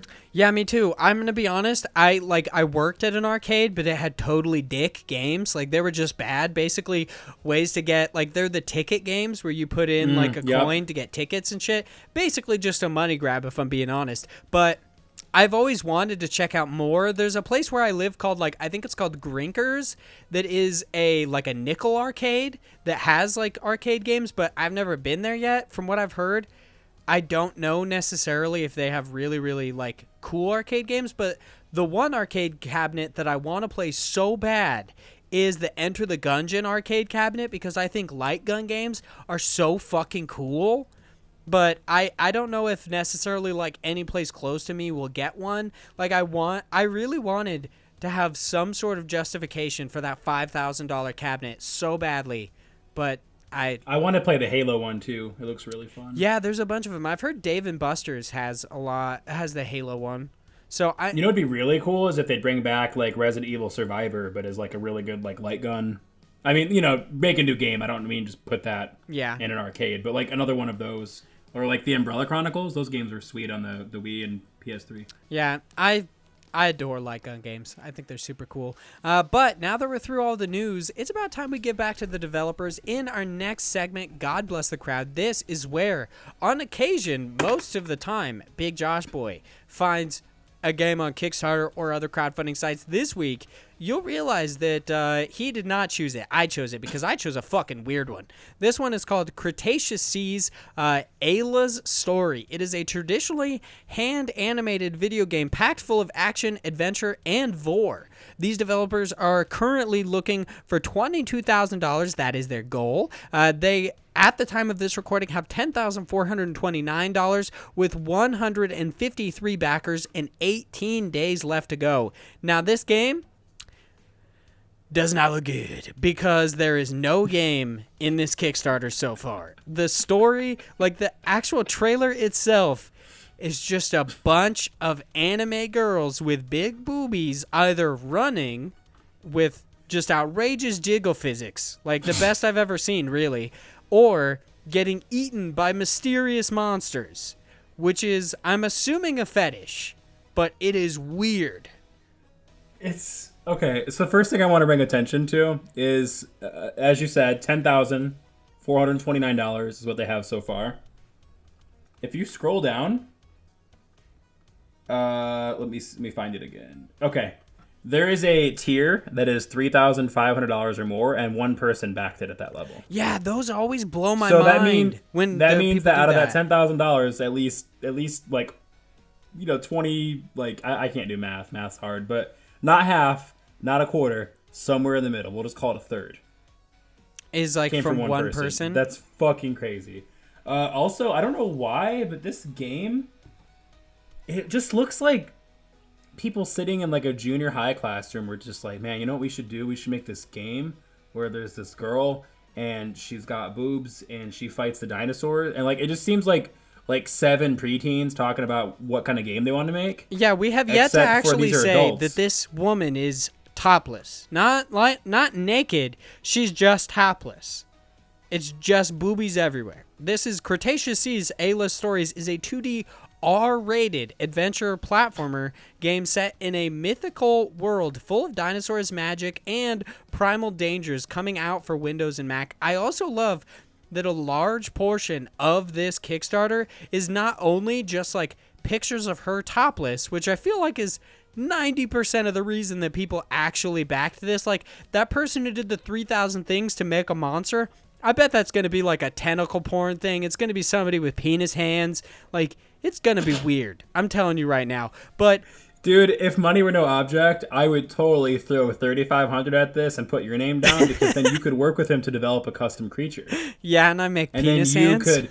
And I love this phrasing. It says it will need to fit into the story setting, but otherwise there are a lot of possibilities. I would be like... It's almost like he's saying penis, tentacle monster, and like winking at you, you know? Yeah, I feel like if anyone, like, if you choose that tier, you paid him $3,000, and he's like, I don't think that fits the narrative. You're like, mythical world full of dinosaurs and magic. You're telling me there's not a dude in this world that found out he could do magic and gave himself 10 penises? I don't think... It's Jeff Goldblum, but his head is on the T-Rex from Jurassic Park, and its short little stubby arms are just penises. Yeah, basically. That's the character. I would not be surprised if that showed up in this game, especially since there are multiple GIFs of her just going around nude in this. There's one of her doing a full 360 in kind of a pose that definitely accentuates her butt. There's another one of her just running, showing off those jiggle physics with her nipples censored. There's this weird plan. With weird, like, sunglass smiling emojis covering up her boobs. Yeah. And then there's a whole part of the Kickstarter that I would say takes up like a full, I would say 20% of this Kickstarter that's just about animating all the sprites for Ayla and the various creatures is the initial production push, putting character animations front and center as one of the game's top priorities. Here are just some of the types of dangers Ayla will encounter, and it's T-Rexes, raptors, carnivorous plants, giant crocodiles, fierce pterosaurs, enormous snakes, monstrous lizards, prehistoric worms, quicksand, and you definitely know 90% of those she's going to be eaten by them. Like, this person obviously enjoys hot chicks being consumed by weird shit. Like, I just need to go take a shower. Like, just reading all these, like, stretch goals. Like, okay, right here, $80,000. It says, you like me. You really like me. Get increased production speed by expanding the creative development team. Are you going to hire more people? What does that mean? And then also, $100,000 at this budget, the game can reach the full creative scope and vision for it. So here's the other thing. I kind of wish I had $100K just laying around that I could throw at this game, because I am actually kind of afraid. Like, what is the full creative scope and vision for this game? Like, what are you wanting to do that you can't do? Yeah, I will say, the one saving grace of this game that I'm going to be honest, like, there's a lot to goof on about this game and this Kickstarter in general, but I do actually think the art and animations are very good. Like, that's... Yeah, the main menu screen looks cool. Yeah, this stuff looks really good. Like, this person is a legitimately good artist. This stuff he is choosing to make, weird, but... They're talented, but they're also really horny and they don't have an outlet. Yeah, I've been listening to, like, Greg's Comic Book Club. I subscribed to Patreon to make sure that I got Greg's Comic Book Club. If you guys are Kind of Funny fans, I would recommend it. But he talks about, like, he on occasion will have comic book, like, artists on there, and he's like, so is the reason you became an artist to draw people fucking and, like, naked people? And they're all pretty much like, yeah, I feel like that's 100% of artists. 100% just across the board, not just comics artists. Everybody just wants to draw people fucking or naked. Oh my gosh. I'm cool with it. I mean, well, I get it. We've got 18 days to go as of the recording, and this game only needs, like, let's see. It only needs like $12,000. It needs it needs like $12,000 more dollars. So listen, if we could have, let's see, let me go down here. Okay, so there's the $5,000 tier, and that's get you an executive producer credit, and you can make a major contribution to the game development with this serious cash infusion and be credited in production as an executive producer. So if we could have like 3 people do that, then this game's going to be at $25,000 plus. So then not only is it funded, But $25,000 level says overall gameplay, animations, level designs will be more polished, leading to increased overall quality. So we just need 3 listeners to throw $5,000 at this game. And then they'll have better boobs. Okay, if this game comes out and when it does, how many of the girls do you think will be topless? All of them? I think it's all of them. I think all of them, and probably the dinosaurs too. I think that men are fully clothed and the rest of everybody like are topless. Even the dinosaur is like, oh, that's a boy dinosaur. You can tell because he's got a shirt on. He's wearing the fucking snowsuit. Yeah, if this game comes out, I'm going to tell Chris to ask for a review code so that Chris can review this. Because I want this to be reviewed by Active Quest, but I don't want to play it. You don't want to feel that uncomfortable? You're like, Joseph, no. He's the big shot with IGN right now. He can't have this stain on his record. He can't put the stain on his... Yeah, exactly. And you don't want to feel uncomfortable, but you're just like, Chris, do it. I want to know how bad it is. Canadian. Just play this game. It's fine. Nobody's going to get at you. It's fine. It's like... And I'm not saying do this, but if you could somehow get a Subverse review code, give it to Chris. Do you know what Subverse is? No. We talked about this in God Bless the Crowd when it had a Kickstarter game, when it had a Kickstarter campaign. It's a sex game. Subverse? It's called Subverse. It's a sex game. And one of the main things this looks terrible. Yeah, is about having sex, but it's also a video game. It's not like a sex game like, oh, you'd go on Pornhub and look up like the fucking Hogarth from the Iron Giant for some reason banging his mom, but it's a game. No, this is like a fucking, like, it's a turn-based strategy game, and it's so weird. This is terrible. I'm Xing this tab out forever. Also, I have mad respect that you just dropped a Hogarth reference from the Iron Giant in the middle of the podcast. I love the Iron Giant. It's a good movie. Brad Bird, bro. Brad Bird. I've thought about naming my child Hogarth. My fiance won't let me do it. I know she won't, but Hogarth, that's a great name, and I love the Iron Giant. It's a good name, but every single time someone's gonna be like, oh, I'm sorry, what? And he's gonna have to spell his name all the time. Yeah, or the people call him And then his Hoagie. friends can't just cut his name in half because they're gonna call him. Let's call him like Hoagie. Yeah, Hoagie or something. And see, I'd be cool with Hoagie. Then everyone's just gonna start calling him Don Vito, like the big boy from Viva La Bam. I would be okay with Hoagie, but I would not be okay with Garth. I hate the name Garth. Yeah, I don't like that name either. It just sounds dirty. Like not. I like Garth from what's it called? Fable Guitar 2? Boys. No, not Guitar Boys. What's the Guitar Boys? Wayne's World. Yeah, I like the character Garth, but I don't like that name. Yeah, but that's what I imagine a Garth looks like. And I don't want my kid to look like that. I'm sorry. I mean that's fair. I mean the hair alone for Garth is. Yeah, I don't want my kid to look like fucking the Master of Disguise. Like, are you turtly enough for the Turtle Club? Yeah, and the answer was no. I was not turtly enough, and I didn't get to watch the movie. So now that we're done goofing this Kickstarter, if you guys are looking for a 2D magic-infused topless romp, come back this game. It's called Cretaceous Seas, Ayla's story. It's very easy to find on Kickstarter. I found it very quickly. And it made me do the Pikachu meme, and I'm not joking. I sat there at my computer with my, like, just open mouth for, like, 5 minutes. What's that says about me? I'm a pervy dude. I bring up hentai a lot. Like, that's cool. Whatever. It doesn't matter. What you're into is what you're into. But, yeah, I was, like, I don't want to say appalled, but I was slack-jawed at this game. I was like, what the fuck? You like put a sticky note up that says, I'm frozen because I don't know what to say. I'm not going to back this game. Don't worry. Also, did you hear the tangent we ended up on Active Quest last week because of your question? Have you not seen my tweet yet? That was like, no, I didn't see here's my new question for this episode.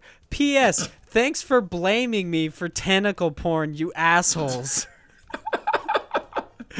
I think Joseph or Chris did say, actually, that wasn't Vaughn. Vaughn just asked about, but I don't even remember what you asked about. Because I literally just asked if there was a Witcher anime, which I... That's right.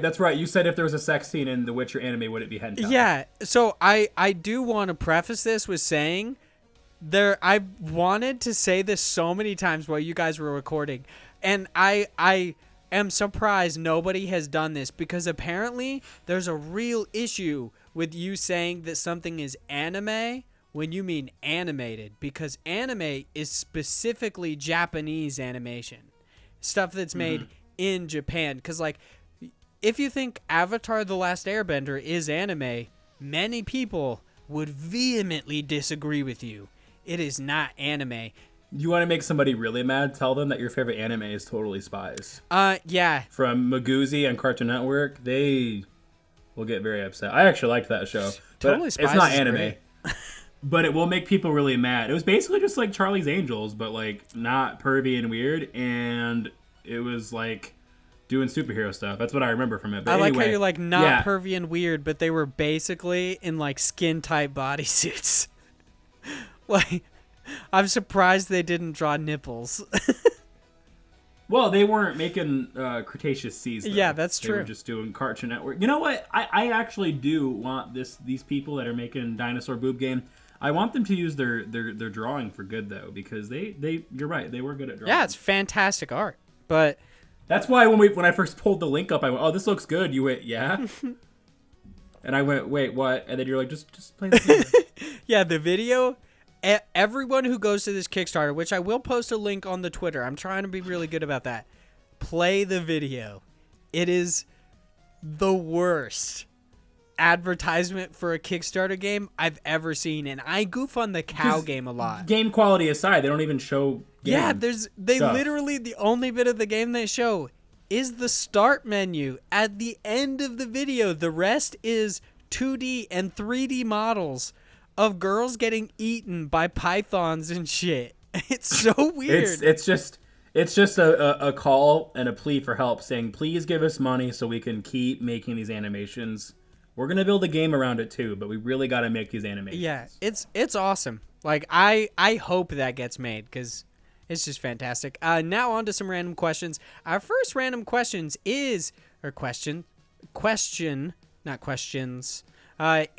from John Moore, the founder of Parallax Media. Make sure you check him out. parallaxmedia.one, I believe, is still the URL. Check it out. He writes, is anyone going to play Dauntless with me? The new Aetherpunk season looks cool. So, the first ever... I'm going to go first because my answer is kind of shitty. I forgot Dauntless was a thing. Really? I think Dauntless is so cool. And I'm not even trying to talk trash. It looks cool. It got buried, because so many things are coming out all the time. I remember when it was announced and it looked cool, and then it came out.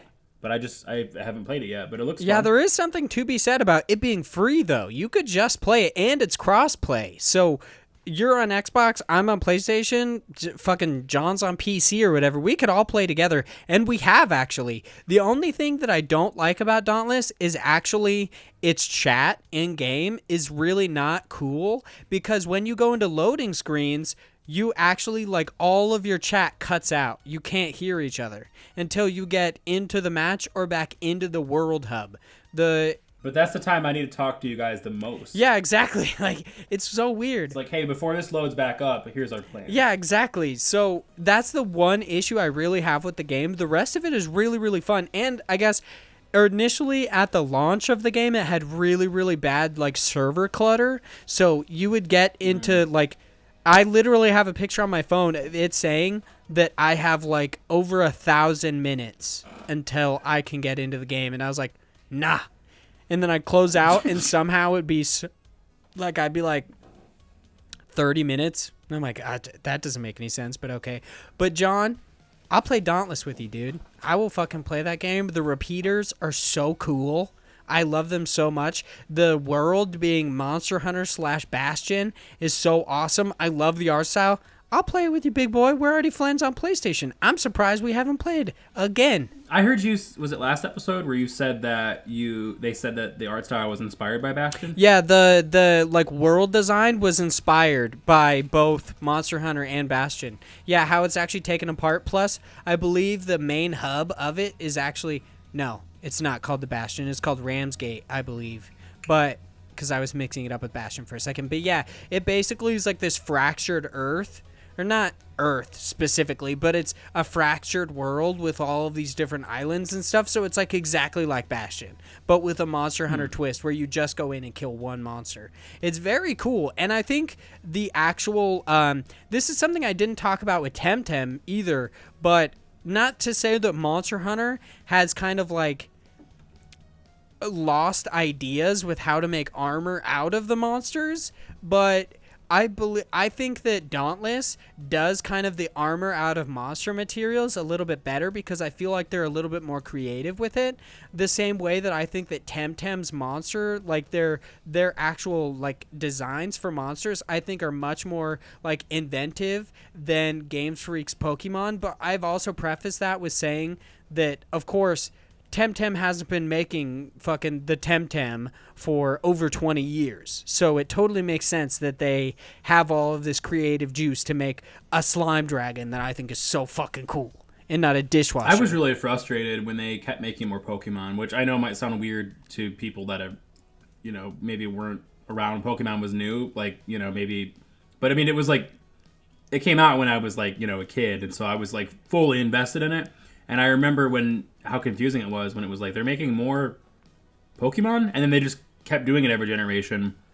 Because I remember thinking like they don't need to make more; they could just keep making more places for us to explore and catch these guys. Yeah. And then we kind of ran into the issue of the Pokemon being like based off of things that were based in some kind of semblance of reality, or what I like to call not stupid shit. So we went from having like Charmander and like Psyduck. And to be fair, I'm going to name off Pokemon that are bad from Gen 1, so I don't seem like I'm being biased. Mr. Mime and Jinx. I mean, there's Magnemite, Voltorb. There was bad Pokemon back then too. But I just feel like the numbers increased. Now we've got fucking like Possessed Keys and like Garbodor. Yeah, I was going to say fucking Trubbish. Stupid as shit. Like, stop. Go back to... Because like even Gen 3 had some cool creative... Like, I liked Shroomish. I like, love cool Shroomish. Pokemon. Shroomish is so cool. Mm-hmm. Yeah. Like, he's grumpy and chill, but like for some reason they just like, I don't know. They're just like, what if this printer could talk? Yeah, what if this sandcastle ate Pokemon? Which I will say, Sandygast, so creepy. It's fucking terrifying. That's a real Pokemon? Yeah, I'm fucking done. It's a possessed sandcastle that eats Pokemon and human beings. And that's horrifying, and I love it. Yeah, and it makes them into more Sandygasts. It sounds like the villain from a Stephen King book where he didn't try, and I'm in. Yeah, it's creepy as shit. But to answer your question once again, John, I'll play Dauntless with you, Josh. You should play some Dauntless, dude. We'll all get together. Yeah, dude, I'll download it. We'll have to play some time. It looks cool. I'm down. Yeah, murk these behemoths. Now on to Chris Penwell of their Active Quest. He writes in and says, what's the weirdest thing you're into? I'm going to let you go first. What is the weirdest thing you're into? So I wanted to make sure I thought of something that Chris doesn't know about me. Really? Because I've known Chris for a few years. You're not going to just say Xbox Game Pass? Dude, I should have. I should be like, I just really like Xbox Game Pass. Oh, dude, speaking of Game Pass, I'm hoping that Kentucky Route Zero goes to Game Pass. I would be surprised if it didn't. I counted this morning because I was curious. There are over 70 indie games on Xbox Game Pass, and I think that's super fucking cool. I need to get it, especially because new games like Outer Wilds came to Game Pass before it even came to... Well, it came to Xbox, but it came to Game Pass before it even came to PlayStation. So, and that's where I played it. So, not only would I get to play it earlier if I wanted to play it on a console, but I get it for a great value. It's awesome. It's awesome. But go on. Also, I heard you ask Chris if we were sponsored by Game Pass. I wish we were. I heard you on the episode right before we recorded that episode where you're like, I wish. That'd be great. And I'm like, the only thing that would suck about that is it's a conflict of interest. So if something They don't even got to pay me, though. That's a good point. I'll just talk about what I'm playing, whether I like it or not, in my free subscription. You know what I mean? Yeah, they just... I'll still be like, this game's trash, this game's great. I'll be honest still. That's a good way to do it. But okay, so yeah, weirdest things I'm into. So I thought really hard about this. Okay, so I've got like 3 things here. Probably the weirdest thing that no one would know is I like organizing physical media by color. Whoa. I think that it looks really cool when books on a bookcase. It works the best with books because Blu-rays and games all kind of follow a pretty similar, looking color scheme. That's a weird word. So like our books, people are like, oh my god, these are out of order. No, like I like how that looks. Look how that goes from like a bright yellow to like, oh look, now the books are black and red. I don't know. I like that. You have like all the Aragon series, but you're like, I've got Aragon here because it's blue, and then Eldest is down here because it's red. And then I also kind of piggybacking off that, I really like organizing stuff. I don't know what it is, but just like, oh no, everything fell off the shelf. I guess I get to put it back. I get some sort of satisfaction from that. Probably because I can't control my own life, but I can control physical objects on a shelf. And then let me see, what else did I write down? I wrote, I'm also into sitting on the floor in a single/family bathroom and taking deep breaths and crying if I'm overwhelmed or upset. Basically average stuff for my age and stuff. Did you write that down? Yeah. Yeah, I got that. I got my notes right here. Yeah, so sometimes, you just go into like a single-use bathroom and you just sit there and you just cry. You just take a deep breath.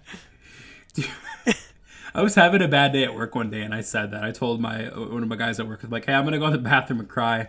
And I came back from my break and he was like, where were you? I'm like, I told you I was in the bathroom crying. Really, I was just sitting there. But you even made sure before you came back, you're like rubbing your eyes really hard. I got to make sure I look like I cried a whole bunch. He's like, shit, this guy's like on the brink. Yeah. So I guess I like organizing stuff. I like books being organized by color, and I like having mental breakdowns in single-use bathrooms. Nice. All right. When the mood strikes. What do you Never got? Public bathrooms though, right? No, you don't want to be fucking sitting there when someone's making some stanky stew. Making that poop soup. Dude, I'm in the perfect podcast to talk about this because I've heard you guys talk about poop before.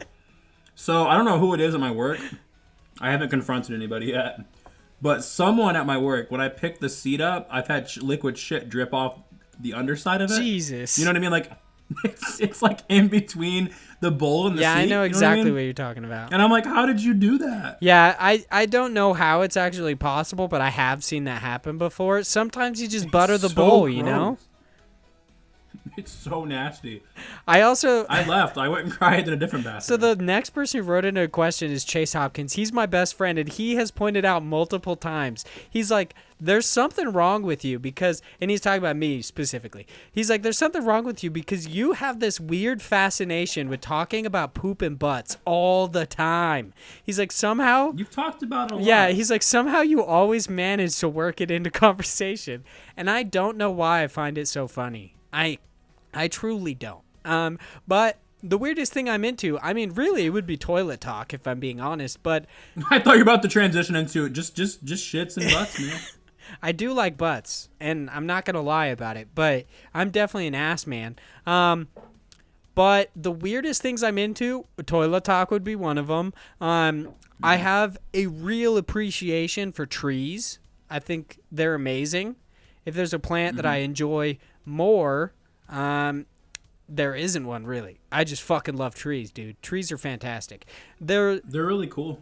Yeah, I have this like weird dream of owning a plot of land and just making my own like hatchery kind of a thing, like having my own forest essentially, just planting a shitload of trees. Like it would definitely fuck up my house because their roots destroy shit, but it'd be dope. Yeah. Mm-hmm. That'd be cool. And another thing that apparently people think is odd is that I like to shovel driveways. I think it is fun. I like to shovel snow. Don't know why. I like to get paid for it, but I did enjoy doing it when I was a kid. I grew up in Michigan, and whenever I'd have a snow day, I'd usually just take the snow shovel and, go door to door. I don't know. Dude, I was like in 6th grade. I'd make like $300, like easily. Okay, would they agree to it beforehand, though, or would you shovel their driveway and then extort them? Because I did that when I was a kid. I would shovel people's driveways and then leave notes telling them they owed me money. Which is amazing, because I'm sure looking back on that as an adult, you're probably like, fuck that kid. I would be just so fucking searching pissed. around to find him money. Yeah, and you'd be like, I didn't even tell you to do that. Somebody gave me money, and then my parents made me give it back. And you're like, I shoveled their driveway, okay? Yeah. They gave me like 10 No, bucks I would knock and on their change door and and- shit. I was like, man, you guys are cool, because I would be so fucking pissed. Yeah, I would be probably a little frustrated. In fact, I actually had some kids come into our door last year, and they asked if they could rake up some leaves in our yard. And I was like, yeah, okay, sure, whatever, why not? And then they knocked on the door again like a minute later, and I was like, what's up? And they were like, do you have any bags for the leaves? And I went, no, that's why I haven't done it yet, because I keep forgetting to buy bags. And then they went, okay, can you go buy bags? And this is where I lost my patience. I went, you know what? No, never mind. If I got to go buy bags, then I'm just going to do it. So just forget it. Everything's cool. But, like, this is not happening They're now. trying Sorry. to work you towards, like, when you're getting bags, get cash back, $20, we'll do this. They probably were. But it was just like, I would have done it. But, like, if you're not even bringing all the tools you need to do the job, like, you're hitting me up for a favor and money? No, man. Fuck off. Yeah. I'll punch My a day kid. off. I'm trying to I'm drink not and play worried. PUBG. Get out of here. Our next question, as I said before, is written in by Chase Hopkins. It is, in the next few decades, what will people get nostalgic for? What do you think they'll get nostalgic for, Josh? So, I've got a joke answer. I can't do the delivery right, so I'm just going to say this is the joke answer and then give you my real answer. My joke answer was with a straight face. I was going to say, yeah, I just think that, like, people are really going to be craving some Metroidvania roguelites with crafting and survival aspects. We don't have a lot of those, but There'll be... this, I mean... I can't say with a straight face because those games are everywhere. The way I took this question is, what do I hope ends within 10 years and people actually want it to come back? So, like, the things that I'm thinking are, like, fuck boys. I hope they don't exist. Fuck boys fucking suck. But then I hope in 10 years people look back and they're like, you know who were good people? The guys who wore snapbacks and were really just the shittiest people on earth. That's who I wish would come back. Like, those are the people we need to fight World War IV. That's what we need. Okay, so I didn't read it that way. I read it like, what's some cool shit people are going to want more of in the future? You know what I mean? Yeah, I didn't read it like, what are people going to be like, oh shit, this is back? it's pretty much a mainstay. Fucking Kyle's here. We got a bunch of Chads. It's a mainstay that Chase will write in questions that he hopes will answer one way, and Josh and I 100% take it the other way and answer it horrifically wrong. So I just have to keep it up. You'll answer it for real, and I will answer with Chads and Kyles. Taking over the world, one Gatorade snapback hat at a time. So what is your real answer other than your joke My real answer? answer is D-Makes, kind of like Dragon Quest XI's 2D mode. I think we're going to see more of that as things get bigger and broader and more open, and Red Dead 2 and Horizon Zero Dawn, which that stuff's all great, but like there's just so much of that. So I think more people are going to crave smaller and more cinematic experiences, and I think a big part of that's going to be kind of yearning to revisit kind of the warmth of like low poly games, kind of like the graphics you showed me for, how do you pronounce that? Anodyne, Anodyne, I think is what it is. Anodyne, yeah, stuff like that, or like Paratopic. Those graphics are really cool. And I'm sure you've seen those YouTube videos where the person will do demakes of like, you know, like current games. Yeah, similar to how, like, I guess, I don't know if they're actually going to do this, but people have talked about how cool it would be if Final Fantasy VII Remake allowed you to play through the game in the old art style. Like, you could... Oh, kind of like Halo's Anniversary Edition, where you could just pop back and forth. Yeah, or like a Wonder Boy and the Dragon's Trap, how you could go between the two. Yeah, that would be really cool. I have to be honest, though. That'd be great. I mean, maybe. I mean, you could do it with the combat, they said. Yeah. When I heard you say D-makes, I thought you said deep fakes, and I was like, oh, like the porn where they basically Photoshop people's faces onto shit. Like people are gonna be like, hell yeah, that was the stuff. Yeah. No. It's like, what? That's what you hope people are nostalgic for. Okay, all right. No, that would be terrible. No, I think people are going to be like, man, remember Jersey Devil in the PS1? I wish we had a game that looked like that again. Oh, okay. That's a good thing to be nostalgic for. Way better than deepfakes. Astral Bodhi wrote in and he said, how do you choose which games to cover? Which I'm also going to include you on this because you stream as well as do Active Quest. He says, I'm part of a team which is making an indie game. We'd love for you guys to check out our stuff and see if you like it.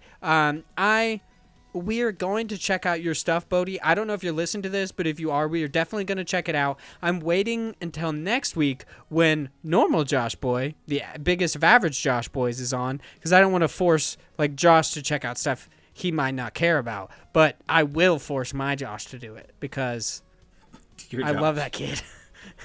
Everybody's got a Josh. Everybody needs a Josh, really. Like, that's why I just call everyone Josh, because I'm just going to use you, basically, for your body and your mind, you know? You're my tool. Exactly. Yeah. So how do you guys choose? I'd be down for covering his game, too. Yeah, so I actually prepared an answer for this, just in case you asked me. I'm going to name drop one person that we work with. Another one I'm not going to name drop because I don't know if they'd want me to. But Chris Souza over at Pixel River PR. He's Chris and I have known him for a while. He's a good friend of ours. He started up his own PR place, and so we already know him, and so we like to review stuff that he has because A, it helps us, B, it helps him, and C, it helps the games that we're covering. And then we also have a contact over at Home Run PR, and we get stuff from them sometimes. And then the biggest thing is Chris. Chris is like fucking crazy. Like, I don't know if it's a Canadian thing or what, but he is so good at knowing exactly what to say. I mean, we got a review code for Call of Duty, like Modern Warfare. Yeah, that was crazy. When you guys said you got that, I was like, no fucking way. Yeah, Chris just knows exactly what to say to people. I mean, he's not being dishonest, but he's just good at talking to people. He's very honest with, like, our size, our growth, where we're at, where we're going, what we do. Like, he's up front. But, yeah, he's really good at emails. And then this is crazy, too.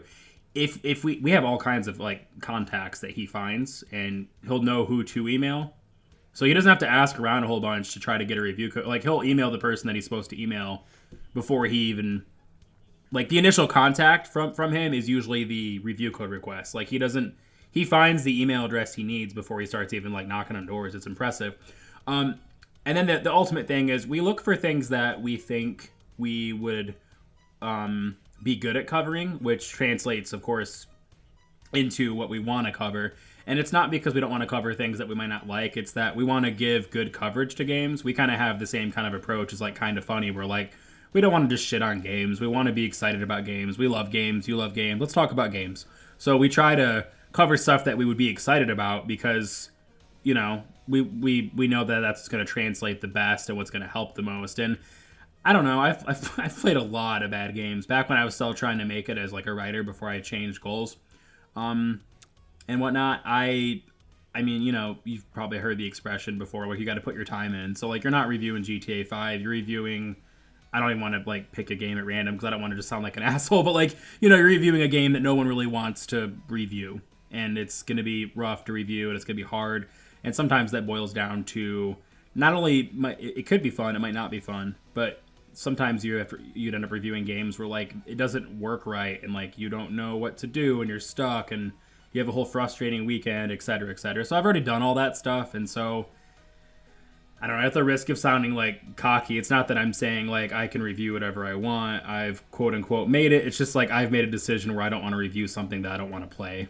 So, yeah, pretty much just what Chris can get his hands on and what we're able to get from our contacts, and then also stuff we want to review. That's why Control was such a bummer, because I wasn't like, oh, I can't believe I reviewed a bad game. It was like, oh, I was really excited for this, and I was hoping to get to gush about it to everybody, but instead it was like, just didn't enjoy Control. So, I guess the short answer is Chris is magic with emails, and we just review stuff that looks like we would be able to provide good coverage to it. Yeah, I need to enlist Chris. I'm like, hey, just write me some stock emails. And we even have a good excuse because we're like coworkers. Yeah, that makes good sense. I'll be like, dude, Chris is my friend. He wrote this. It's fine. Like, it's not weird. Chris said you gave me 3 copies. Shh. You know that Chris Penwell kid up in Canada? Yeah, everybody does. Just give me your game. Give it. Yeah, we were like really surprised though when he was like, "Oh, hey, we got a copy of Modern Warfare." I'm like, "What the fuck?" Yeah, that's Okay. that's absurd. And then of course, like you already mentioned, we have a shared account. I fucked up one time though and accidentally reviewed or redeemed a Plague Tale on my account. I felt so bad, but I just gave them my logins and was like, "Hey, if you want to play this, you can." I'm sorry. Yeah.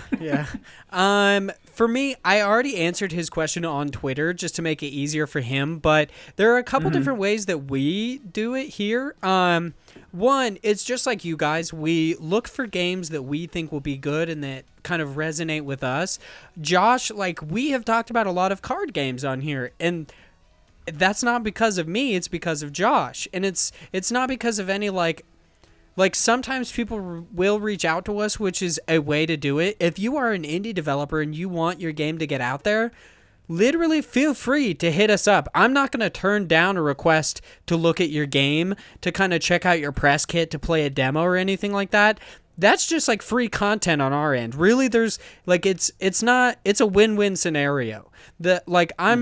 I'm going to try my best, even if I don't enjoy your game, to give it my honest opinion and tell you what the merits and kind of demerits are about it.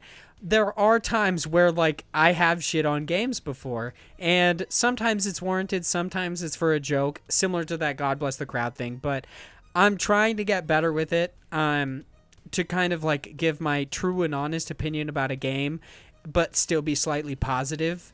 Yeah. It's hard to, because sometimes you're like really passionate and you're like, oh, I hate this aspect of this game. Yeah. When really you're just like, man, I love this game except for this thing, and that's why I'm so upset about it.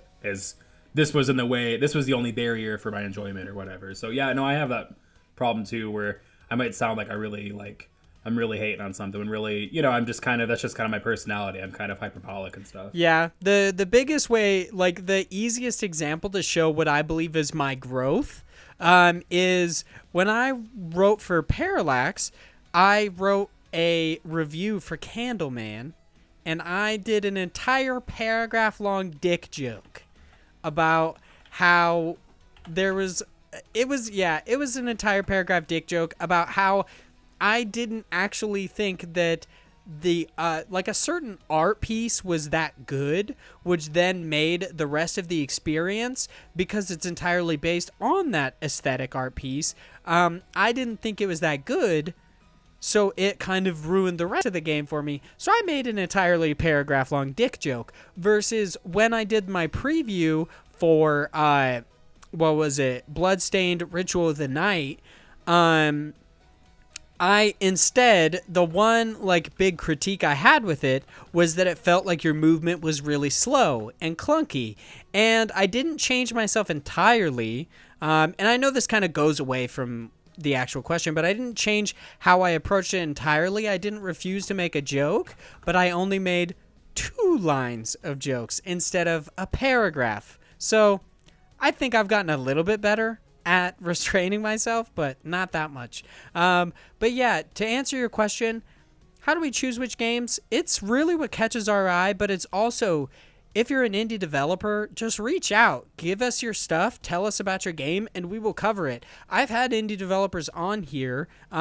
We actually do, like, Alex Kissy Jr. I didn't reach out to him to do an interview. He was like, hey, I've listened to some of your stuff. I have an indie game coming out, and I'd like you guys to check it out. And I was like, sure, dude. Let's do an interview. Let's do all that. I have no problem with doing that kind of stuff. So feel free to reach out, which he actually already has. So we're going to check out his stuff. I'll also, I don't know why I said that. I've now said that 4 times. I will make sure I give you that stuff as well, so you could check it out. It's kind of like their game is like Cat Souls is the way that apparently other people have said it, but after checking out some of the stuffs, it looks a lot like that. I like me some Cat Boys, and the gameplay style of Dark Souls is pretty cool, so I'm excited to check it out. So this is going to be for Joseph to play. Yeah, probably.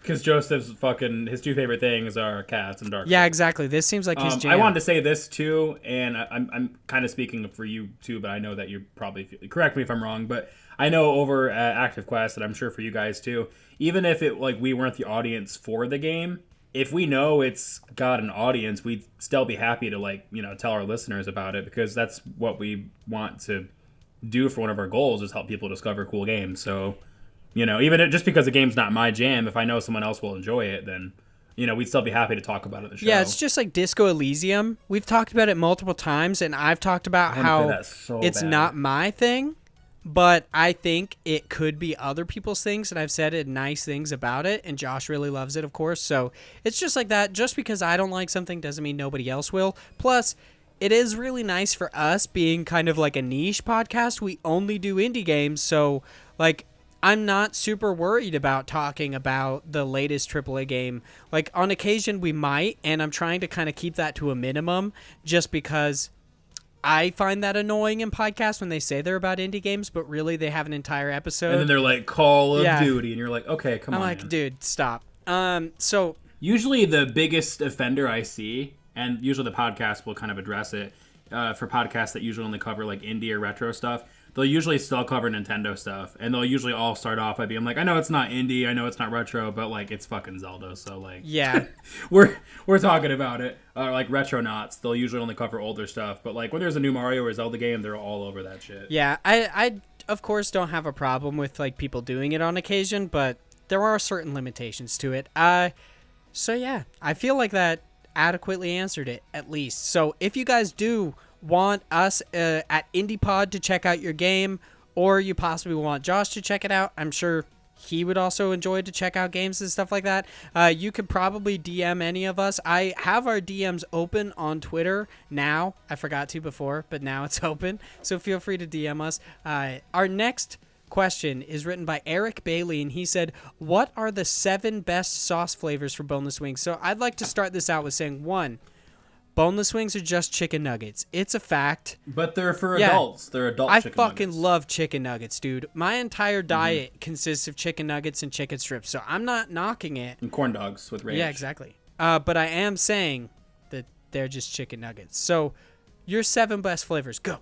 You've got them written down. Spicy garlic, chipotle, mango habanero, hot barbecue, blazing with an apostrophe after the N, garlic parmesan, Caribbean jerk.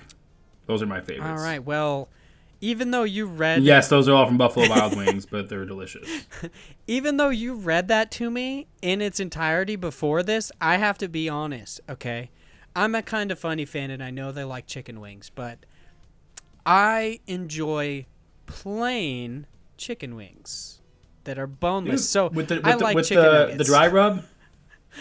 Like the dry rub seasoning? That can be good. Yeah, I basically just like chicken nuggets. I also like I like their Parmesan, their garlic Parmesan. That's really good. I like some of their buffalo seasonings depending on which ones they are. The ghost pepper one is actually pretty good, even though it makes me want to die.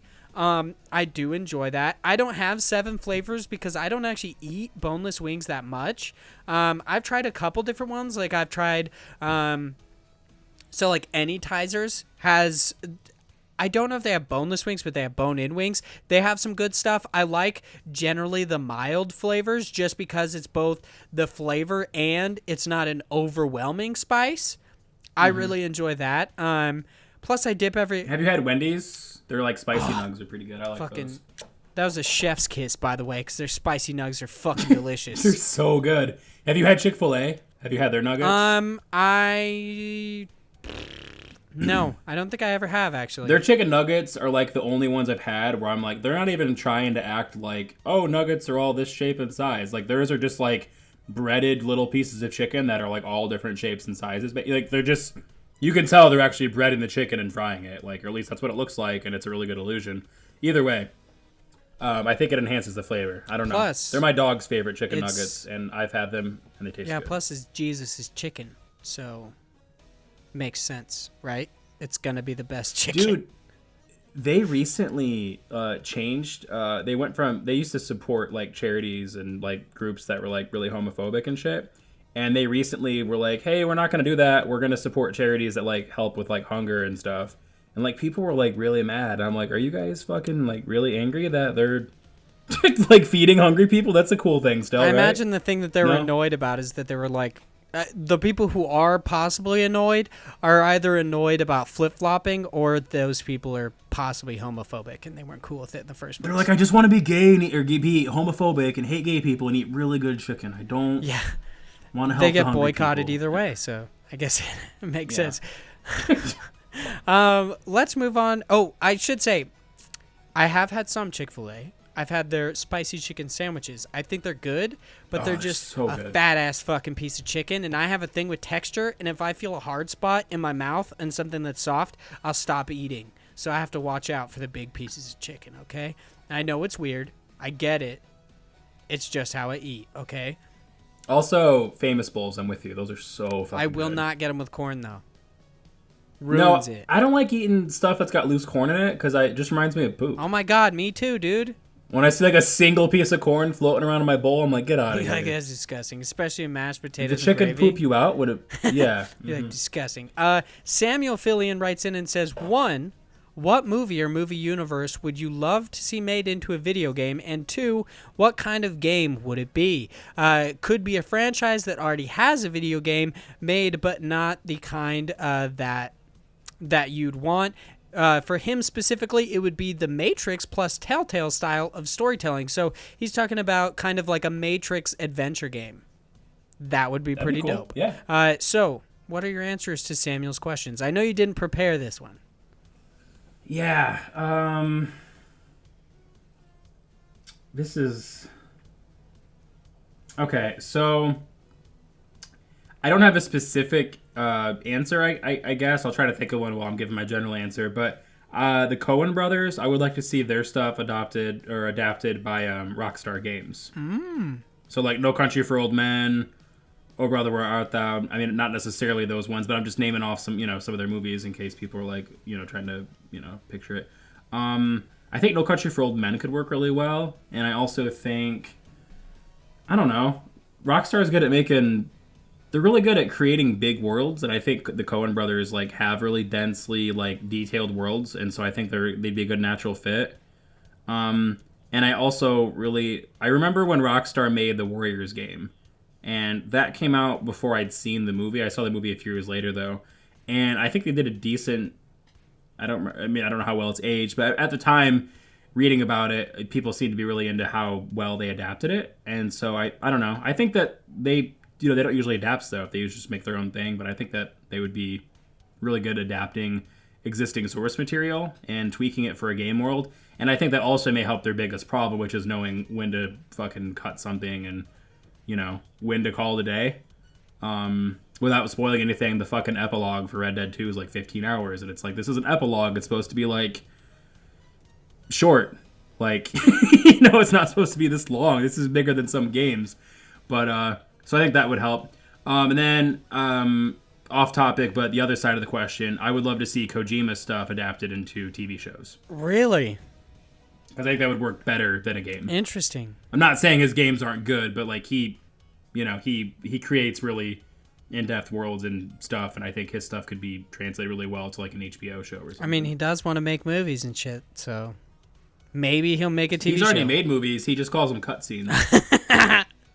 And you can't fucking pause them, so good luck. For me, there are a couple of them. I don't know. There are a bunch of them that I would like. Overlord specifically, I would really, really like something similar to like Resident Evil, but Overlord I think would be really, really good. Specifically first person, not third person. I think experiencing kind of a World War II. It's not necessarily a zombie epidemic, but the creation of zombies in World War II I think is really, really cool. And I've always found that interesting. Of course, Call of Duty has the zombies mode, which is just an arcadey version, but I would like something more story-heavy, kind of more suspenseful. However much I don't like horror stuff, I think Overlord was a really, really good movie, and I think it would make a great game. I haven't seen that yet, but did you say that there's like a cult shit in it? Because I always like when movies or games explore like Nazi, like Wolfenstein, like occult stuff. I always think that's cool when they throw that in there. Yeah, I don't necessarily, if I would say it's a cult, it doesn't have any sort of like real mysticism to it, But I would recommend checking it out. If you haven't watched Overlord, you really should. I know you're getting into it. Like, you're watching a bunch of movies right now. Like, you watched, like, Parasite. You watched Marriage Story and stuff like that. I would check out Overlord. If you're... I love spooky, scary stuff a lot, too. Dude, right now, I'm watching... I don't remember what it's called. But it's the easiest way I can explain it. It's like Say Cheese and Die from Goosebumps, but, like, real. Like, you know, like... not kids TV show thing. I don't know what that is. I'm gonna be honest. Oh, okay. It's a Goosebumps thing where like a camera taking pictures is causing like people to like fucking die and shit. Weird. It's like that kind of territory for this movie, but that's the first thing I thought of was like, oh, this is like an adult version of the Goosebumps thing. But anyway, yeah. Dude, there's some really cool foreign horror movies where they're not just... I don't know. It's probably just because it's different stuff than we're used to seeing. I'm sure that there's probably other countries that are saying the same thing, like, "Oh, American horror is so cool," but it's just really cool to see like something completely different. But anyway, yeah, I am writing down Overlord right now, and I'm definitely gonna have to check that out. Yeah, check it out. It's really good. It's kind of different. Yeah, the American horror versus foreign horror. It seems like American horror a lot of the times is jump scare based, where like foreign horror is really suspenseful and just kind of like unnerving. It makes you feel uncomfortable. Of course, there's like the stuff like Get Out and what is it? I'm thinking about Hereditary, which is Hereditary was so. Did you see that? No, I haven't watched it, but my god, it's so intense. There's a lot with that I'm not gonna be cool with. Like I watched Midsummer with my fiance. Oh my god, yes. To watch it, and I was like, I fucking hate you. Why'd you make me watch this fucking movie? We saw that in theaters, and we were, like, dead silent for, like, 10 minutes, which we saw Toy Story 4 right afterwards. So, like, the walk to refill our popcorn and then, like, go to our seats for Toy Story 4 was just silent. Yeah. Because it was like, what did we just watch? Holy shit. Yeah, I felt like she was getting back at me for something, making me watch this fucking movie. And I was like... She wants you to wear a bear suit. That's all. I would rather kill myself. Let's be real. And another answer I would like is I'm a big fan of Elysium. I think it's a really good movie with Matt Damon, and I think a third person like cover shooter would be really, really good in that universe. Just the fact of these guys having these like freaking bone bound mech suits or just kind of like mech augments, I think are really, really cool. Of course, once again, they have done it in video games before. I know like fucking Call of Duty Advanced Warfare was very similar to this, but I would like a third person cover shooter because if I'm being honest, that is my favorite type of that's kind of like me being a big like Mass Effect fan. I also enjoyed The Division. I also really enjoyed Spec Ops: The Line. Haven't finished it though. Already know what happens. BioWare briefly talked about internally about making a Mass Effect first person shooter that took place. That was the setting and story was the First Contact War with the Turians. Yeah, that would be cool.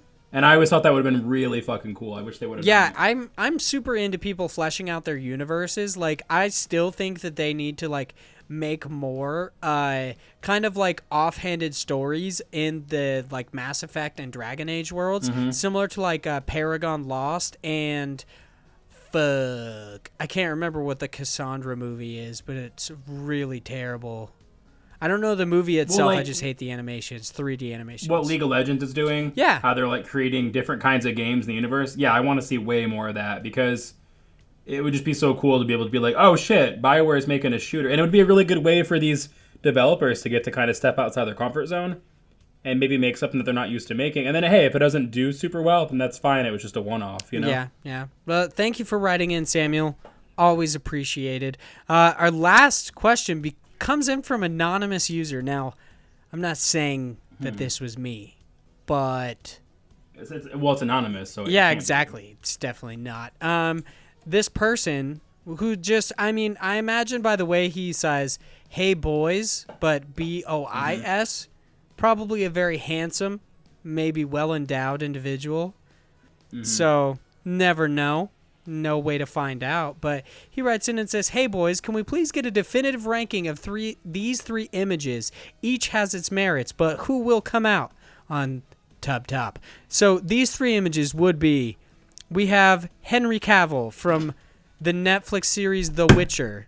in the bathtub. Okay, this is the bathtub scene. Then we have Margot Robbie from The Big Short. Great movie, by the way. You guys should check it out. And then we have... Really good movie. I mean, I feel like easily the tub top, okay? And I don't know if I'm going to have to, like, debate this with you, but easily the tub top, the picture of just the cinnamon buns himself, Mr. Joseph Yaden, just sliding in, seemingly naked, into this, what I'm assuming is not actually a bathtub, but a hot tub. Mm-hmm. So... Joseph Streusel Yaden. I also love that he covers it up with this small emoji. Well, because he knows that's what we're doing. We're wearing sunglasses and exactly, smiling. Yeah. Sunglasses. I'm gonna go with the last one because Joseph is clearly enjoying that bath. Those jets are clearly pumping out some good pressure, and whatever the cause for the stress that caused him to have such a rough day, you can tell those stresses are just completely vanishing as he enjoys this bath. So I'm gonna go with image number 3 with Mr. Big Joe Yaden. Ah, okay. Those are some good arguments. See, because you've got Henry Cavill as Geralt of Rivia. He's got that big dick energy in spades here. He's chilling back. He's like, y'all don't even know. I've got a python. It's cool. I appreciate that. Then you've got Margot Robbie, just beautiful, amazing, chilling in a tub, got her glass of champagne, okay? And then Joseph looks the most confident, though. He looks like he doesn't even care. It's like he's got big dick energy, but he's not trying, okay? Exactly. That's what makes this image. In fact, he's almost rejecting the big dick energy that he knows he fully embodies. Plus, you know for a fact he's sitting on one of those jets getting that butt pleasure, okay? You got to appreciate the butt fun, the butt play. It's called the reverse enema, which is where it just gets jammed up higher and turns into earwax, I think. That's the reverse enema. Okay. So I think the tub top, definitely, and I'm going to have to get some sort of patch that when I eventually stalk Joseph Yaden in real life, other than just on the internet, I'm going to give to him. Possibly, like, wrapped on a brick through his window. I don't know. Something like that. But I'm going to have to give it to him because he is... Maybe like a walkie-talkie that says, please love me, like it's taped on there in a piece of paper. Yeah. Next to it is a patch that says through the brick. Tub top, numero uno. Tub top champion. That's it for this episode of Indie Incursion, because this is an indie games podcast. Thank you guys so much for listening. If you guys like this episode, make sure to leave us a nice review on iTunes. That always helps us out. Also, leave a review for ActiveQuest on iTunes. These guys trying to get to E3. They're trying to make moves here. Give them some nice reviews. Make sure you also follow them. Give them questions on their question threads, because these guys, they get into tentacle porn when you don't even mention it, okay? And please, just like and share each one of these episodes. It helps us out so much. We're trying to spread the word about indie games and all sorts of awesome games. Please do that. If you guys would like to chat with us outside the show, you can follow me at Hyde Legion. That's HYDELEGION. You can follow the podcast we're currently on, Indie Incursion, at IndiePod. Make sure you check that out for every week before the podcast comes out. I'm going to tweet out the links to the Kickstarter, the God Bless the Crowd picks, so that you guys can check them out and see how egregious that fucking Kickstarter is. It's so frustrating because, like, if they would just try to make a good game, they probably, could. Yeah, you know? Yeah. They could definitely make some good boobs, so. They got too distracted by the boobs, though. And we also tweet out a question thread. You can also email us at indieincursionpodcast@gmail.com. I imagine that'll be hard to spell. I don't know. Google it, I guess. I don't know what that means. You can follow Josh at Mr. Josh Nichols. Is that correct? Yes. Okay. Mr. Josh Nichols. You can also check out his show at Active Quest Show. Check it out. It's also part of the HP Video Game Podcast Network. They do great stuff. I listen every week. I love listening to it. It's great. And I want to take this time to actually... I meant to do this as kind of a goof before we talked about Joseph's naked body, but I forgot to. I really do appreciate you guys. You often talk about me and our podcast on your show, and I feel like that has attributed to a lot of the success we've seen. So thank you guys so much. I really do view you guys as friends. we have this kind of bromance going on, and I love you guys. You're amazing. I love that you guys come on this show. You interact, you send in questions, you like, you share, you do everything. You guys are amazing. So please, if you guys are listening to this, go to their show, listen, leave them nice reviews and everything. They're amazing people. Please do that. And yeah, would you like to shout anything else out, Josh? I know you have a Twitch channel, but I don't know how Twitch works, so feel free to... Oh, you're good. I also don't stream very consistently just because I forget to. Nice. You know? Or you're like, I'm not good at this game. I don't need to tell people that. So that's why I don't Twitch stream. I would just suggest that everybody go listen to Taylor Swift and check out her new TV show coming out on Netflix soon. She's actually a huge fan of IndiePod, Indie Incursion. I always mix up your guys' Twitter handle sometimes because it's just a perfect Twitter handle. Anyway, yeah, Taylor Swift's a huge fan of Indie Incursion, so let's repay that back to her. Let's check out her new show coming out on Netflix soon. I forgot the name of it, so we'll have to pull that up. I think Taylor Swift Netflix. It's called Miss Americana. It looks pretty interesting. So I think that we should just pay that to back to her, since she is the #1 fan of Indie. So after we got off the podcast last week, or I think it was 2 weeks ago when we had Chris on, it might have been last week, he recommended, because I've been talking about possibly changing the name of Indie Incursion, and he recommended changing it to Undie Incursion, Taylor Swift's dirty little secret. I remember that, yeah. And I was like, that's perfect. That's a great name. I'm not going to do that, but that's fantastic. It's super good until you get sued into oblivion. Yeah. I don't think she'd be cool with it, especially since we talked about a reverse enema not too long ago, but... I don't think she would actually try to cause harm to you financially. I think she would just be like, hey, maybe don't tell everybody that the podcast where they talk about smashing their ass into the urinals. Maybe don't say that's my favorite, Or maybe it is. Nobody knows. Nobody can look it up. Nobody can prove it. Yeah, even if it is her favorite, it's not anyone's business. Yeah, it's a dirty little secret for a reason. Thank you guys so much for listening to this episode. And once again, check out Active Quest. Good show. We'll see you guys next week.